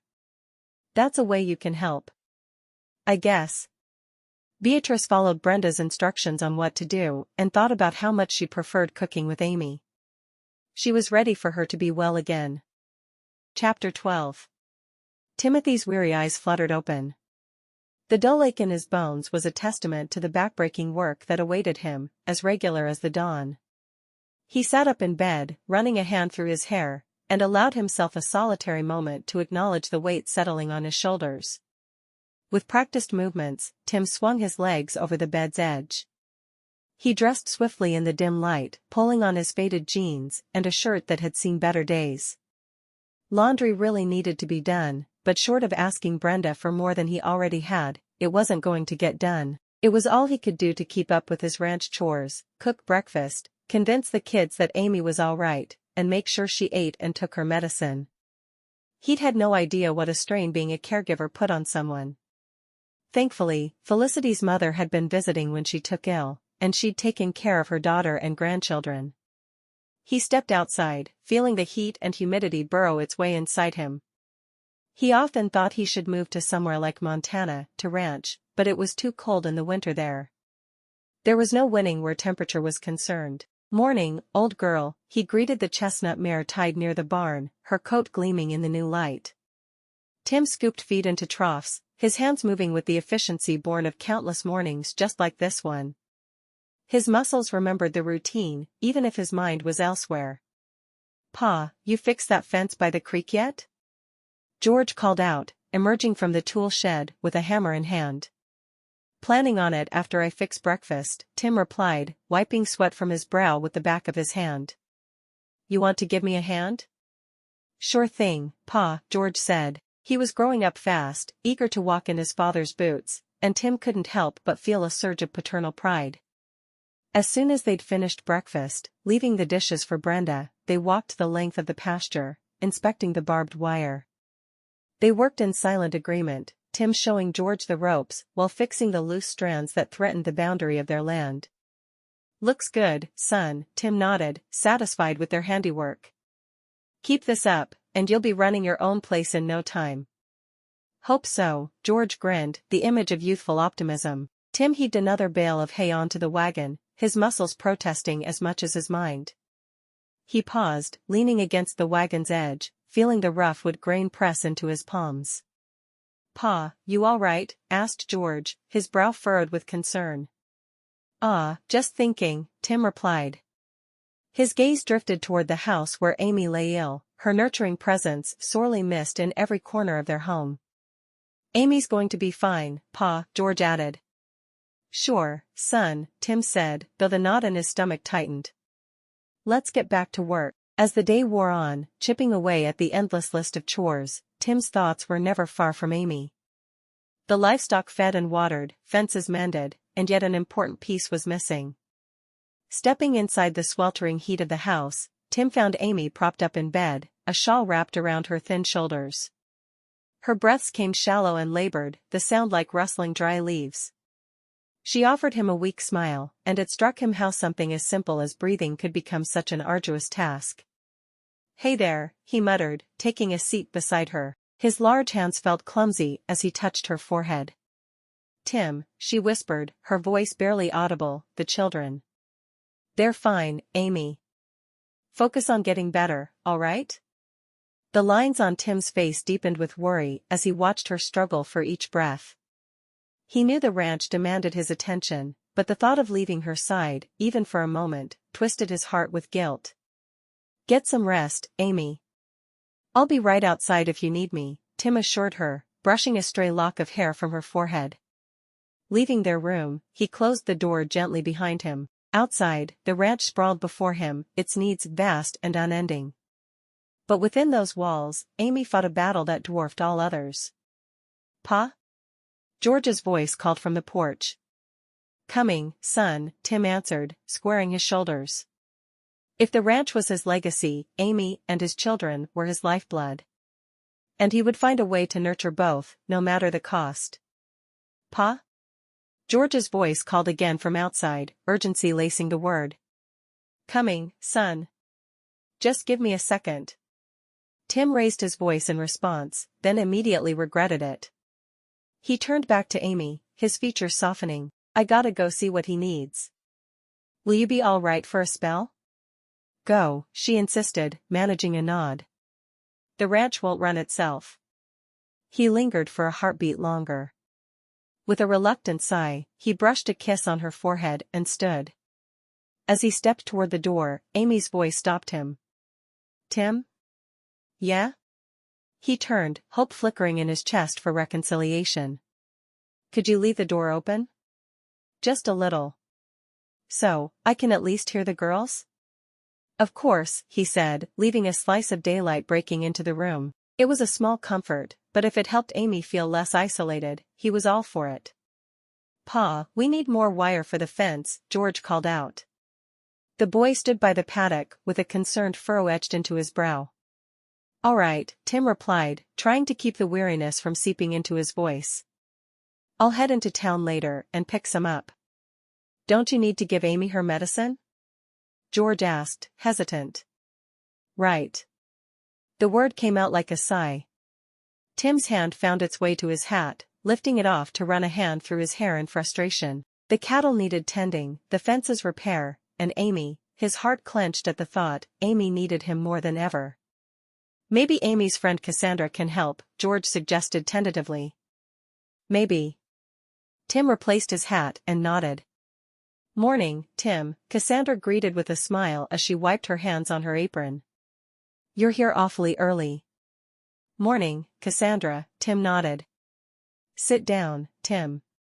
You look like you've been wrangling thunderstorms instead of cattle," Andrew, Cassandra's husband, said. "Feels about right," Tim admitted. "It's Amy, she's got bronchitis, and I'm trying to keep the ranch from falling apart." Cassandra shook her head. "You should have let us know sooner. I'll gather our other sisters and we'll come over." "Brenda's already been helping," Tim said. "I'm surprised at how much Amy does every day, and I didn't appreciate it much when she was healthy." Cassandra sighed. "Amy's always been that way. Hurry home, and I'll get it all organized for you." "Stop worrying." Andrew nodded. "I'll talk to the others. I would bet David has a couple of hands he can loan you for a bit. His boys'll pick up the slack." Entering the bedroom where Amy rested, Tim found her propped up against pillows, her cheeks flushed from fever, yet there was a determined glint in her tired eyes. Tim took a seat beside her, taking her hand gently in his. "I've been going crazy trying to manage this ranch and caring for you." Amy offered a weak smile. "You're doing your best, Tim." "Best ain't good enough," he countered softly. "I've been blind, Amy. Blind to what's truly important." He squeezed her hand, feeling the delicate bones beneath her skin. "From now on, you come first. I'll find a way to keep everything running, but not at the expense of us." Her eyes shone with unshed tears. "Tim, I don't want to keep you from doing all you can for the ranch." "Shush now," Tim interrupted gently. You aren't holding me back. You're the reason I push forward. I've spoken to Cassandra and Andrew, and they reminded me we got a whole church ready to lend a hand. Cassandra is gathering all your sisters to help. Really? A hopeful note entered her voice. Really? We're going to get through this together, Amy. You, me, the kids, and our neighbors, like one big family. His thumb caressed the back of her hand. Amy nodded, her spirit rallying. Promise me something, Amy. Promise me you'll focus on getting better. Let me worry about the rest. I promise, Tim, she said, her voice stronger than before. And I'll bake you an apple pie as soon as I'm up and about. You will not hear me complain about that. Amy woke with a start. There was a lot of noise coming from outside her room, and she swung her legs out of bed. She walked to the bedroom door and peeked out. Get back in bed, Brenda said, putting her hands on her hips. You've taken care of every one of us while we were sick. Now we're going to return the favor. I'm going to keep watching over you. Cassandra is going to make the girls' dresses you promised them. Deb is going to do all the laundry, including that filthy gown you're in. Erna's going to cook all the meals and bake sweets for the kids and Tim. Faith is going to be scrubbing floors and dusting. Gail is going to build that playhouse and not worry about you paying her back. Susan is going to cook in Gail's place. Hannah is making lace collars for Beatrice's dresses. And last, but never least, Imogene is going to water and weed your garden while Ruby and Priscilla help. Amy blinked a few times as she allowed her friend to help her back in bed. Now stay where I put you, Brenda said. What's Beatrice doing? Amy asked, hating she couldn't make dresses with the girl. She's helping with dress duty. And helping with the laundry, Brenda said. She keeps asking to see you, and even though the doctor said it's probably safe, I don't want to risk it. I would never risk any of the children. Good call. Amy swung her legs back into the bed, feeling as if she'd just run across the ranch and into town. Back to sleep with me. She lay down, closing her eyes. And Brenda? Yes? Thank you. Hug all the sisters for me. Of course, Brenda said, smiling as she closed the door behind her. Chapter 13. Amy stepped out into the hallway. It had been a long 2 weeks in bed, but now her strength was returning, and with it, a hunger for the life that bustled beyond her door. Amy, you're up, Priscilla yelled. Are you feeling better? Ruby asked. Is it safe for us to be close to you? Beatrice asked. Amy couldn't help but smile at the trio of worried faces before her. Yes, I'm much better, she declared, her voice still weak. In an instant, their collective relief manifested in a whirlwind hug. She laughed, wrapping her arms around the 3 girls. Let's go see what Brenda's whipped up for lunch, Amy suggested, her stomach reminding her of its neglected state. Look who's finally graced us with her presence, Brenda called over her shoulder, a teasing lilt to her words. Wouldn't miss your cooking for the world, Amy quipped, a playful jab at Brenda's well-known distaste for culinary duties. Huh. You'll eat anything after 2 weeks of invalid food, Brenda retorted, but her smile was warm as she plated a generous portion for Amy and smaller ones for the children. Was going to bring this to your room, but I think sitting up will do you some good. Thank you, Brenda, Amy said, taking her seat at the table. Slow down now, Brenda chided gently, passing a basket of rolls. No need to rush when you have all the time in the world to enjoy it. Can't help it, Amy replied, savoring a forkful of tender carrots. It's just so nice to be here, with all of you. Where else would you be? Brenda teased. Amy looked around at the eager faces that filled the small kitchen. This was home, and she was right where she belonged. The clatter of boots on the wooden floor announced Tim and George's arrival before they even crossed the threshold. Amy lifted her gaze from her plate, her eyes lighting up at the sight of the two as they strode into the kitchen. Amy! George exclaimed with a grin that stretched from ear to ear. He rushed over to Amy, his hands held out as if he still couldn't believe she was there, sitting up and well. Tim's face broke into a warm smile, his relief obvious as he followed behind his son. "Well, look at you, Amy," he said, his voice rich with affection. "Back at the heart of this house where you belong." "Feels like forever since I've seen you here," George chimed in, pulling up a chair next to Amy. His eager eyes swept over the spread on the table, but he waited, his respect for Amy evident in his patient pause. Amy chuckled softly, taking in the sight of them both. "It feels so good to be in the kitchen again," she assured, her voice still weak but full of resolve.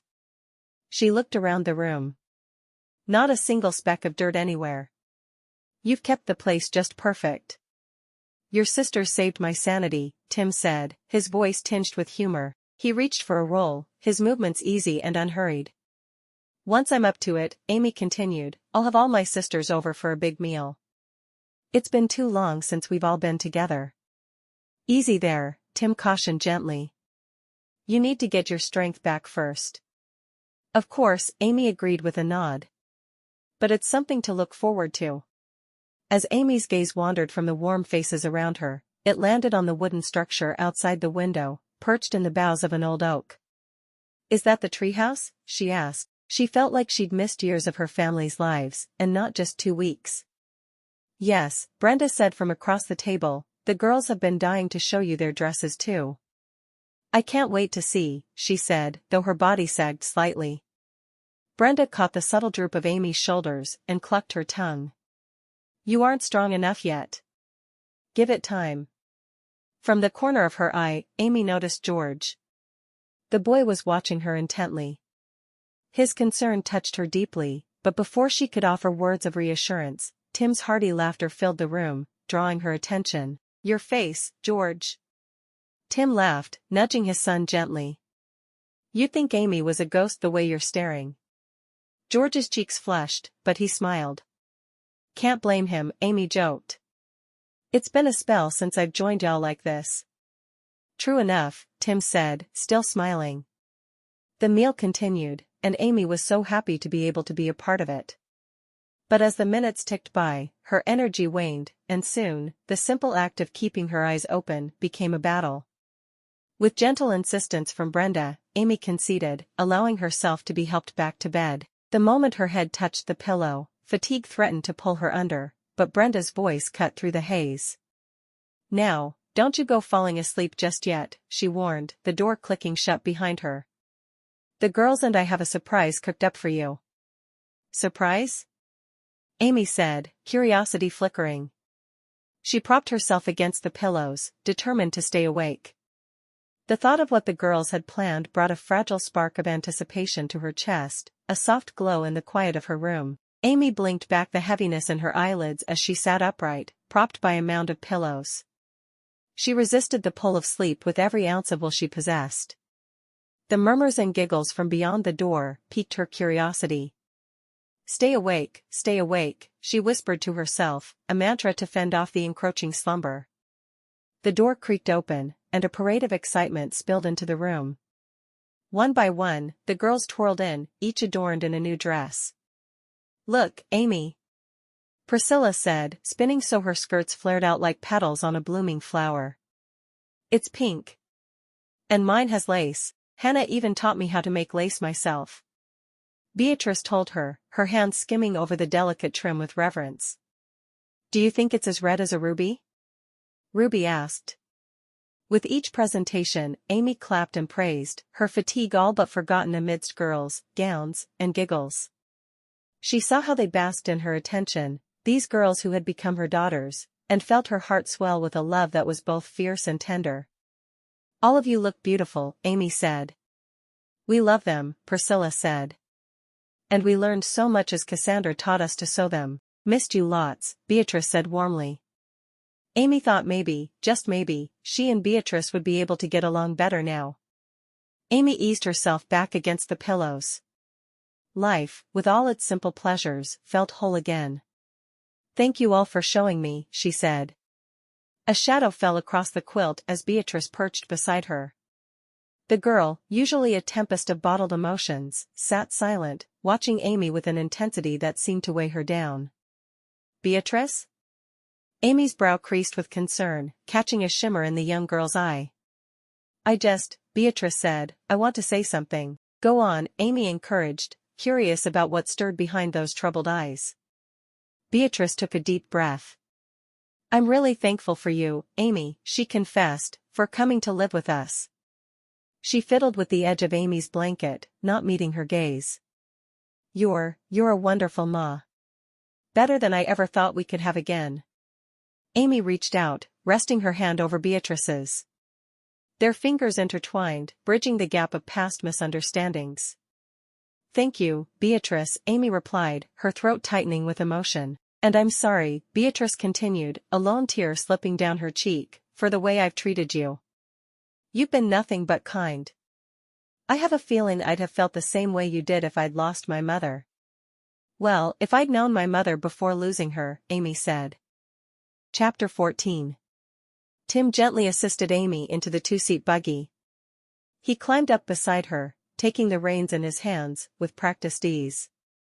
The horse, familiar with the path, started at a leisurely pace, allowing them to look around at the beauty that surrounded them. Feels good to be out, doesn't it? Tim asked, the corners of his mouth turning up in a gentle smile. Very, Amy agreed, her cheeks flushed with the faintest touch of color. For a while, they rode in comfortable silence. As they passed the meadows that rolled like waves in the breeze, Tim cleared his throat, his voice growing solemn. Amy, He paused, searching for the words. When you were sick, my world had stopped spinning. I don't think I realized how much I cared for you until the thought of losing you became real. Amy turned to look at him, her eyes wide with a mixture of surprise and something warmer, a spark of deep affection. Tim, I never knew. Guess I didn't either, not really. Not until then, he admitted. Tim, I've always dreamed of having a big family, she confided, but being here, with you and the children, for the first time, I feel like I'm part of something real, a true family. After their drive, Tim and Amy sat out on the porch, side by side on the swing. Tim reached for Amy's hand, his fingers weaving through hers with an easy familiarity. Amy, I love you, he said softly. I love you too, Tim, she whispered back. Later that night, as they were all getting ready for bed, Amy found herself in the little girl's room, a thick book of fairy tales propped open on her lap. The girls lay tucked into their beds. Amy's voice breathed life into the age-old stories of knights and dragons, princesses, and magic spells. Tim stood just outside the doorway, leaning against the frame. He watched Amy with a tender gaze, admiring the way her expressions changed with every twist and turn of the tale. Her love for storytelling and nurturing the fertile imaginations of their little ones was just another thread in the tapestry of her kindness. Good night, Amy said as the story came to an end, closing the book with a soft thud. The girls murmured their goodnights, and they closed their eyes. Amy tiptoed around the room, tucking in both girls with care. She bent over their small beds, placing a gentle kiss on both foreheads. Good night, she whispered. Good night, Amy, they echoed, their voices drowsy and content. When she went to the next room, she kissed Beatrice goodnight and heard something unexpected. Beatrice looked up at Amy. There was a softness there that hadn't been before. I love you too, she murmured, her voice barely above a whisper. Amy's breath hitched, tears pricking at the corners of her eyes. She leaned down to hug Beatrice. Sweet dreams, Beatrice. George was next, and he smiled at her kiss and words of love. Love you too, Amy. Amy found her way back to her bedroom, where Tim awaited. His presence was a balm to her soul, his smile the kind that set her world right again. Tim stepped forward and wrapped his arms around her, his embrace enveloping her in warmth and safety. Amy, I think we're the luckiest people on God's green earth, he said. She nestled into him, feeling the truth of his words resonate within her. It feels like a dream, Tim. One I never want to wake from. God knew, Amy, he knew exactly what he was doing when he brought you to me. Tim's voice was filled with conviction, and he pulled back just enough to look into her eyes. Amy gazed up into those eyes and nodded. He did, didn't he? Her voice trembled with the weight of her gratitude. Tim nodded. I couldn't believe I would ever find love again after Felicity. And look at me? Happy as a lark. Epilogue. Amy rocked gently on the swing, her hands resting atop the gentle swell of her belly. A smile played on her lips as she watched the two boys she'd brought into the world chase each other through the yard, their laughter rising to meet the chirping birds overhead. Look at them go, Tim said, his hands lightly massaging Amy's shoulders from where he sat behind her. Like two little whirlwinds, Amy replied. She tilted her head back to gaze up into Tim's eyes. I always dreamed of this, you know? A family, laughter and love filling the air. Tim bent down, planting a tender kiss atop her head, and now it's all real.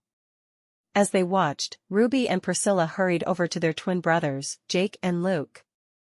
They helped them up and then invited them to play hide and seek, a game the twins had barely mastered. Thanks to you. Her hand found his, giving it a gentle squeeze. You made my dreams come true, Tim. Sweetheart, we made them come true together. His thumb brushed a reassuring rhythm against her skin. It's us, Amy. Always has been. The porch swing creaked under their combined weight, a comforting, familiar sound that underscored their conversation. Life had blossomed around them, simple yet full, in the heart of the home they built together. And as the shadows lengthened with the setting sun, Amy and Tim remained, wrapped in the quiet joy of their madhouse in the middle of their own little world.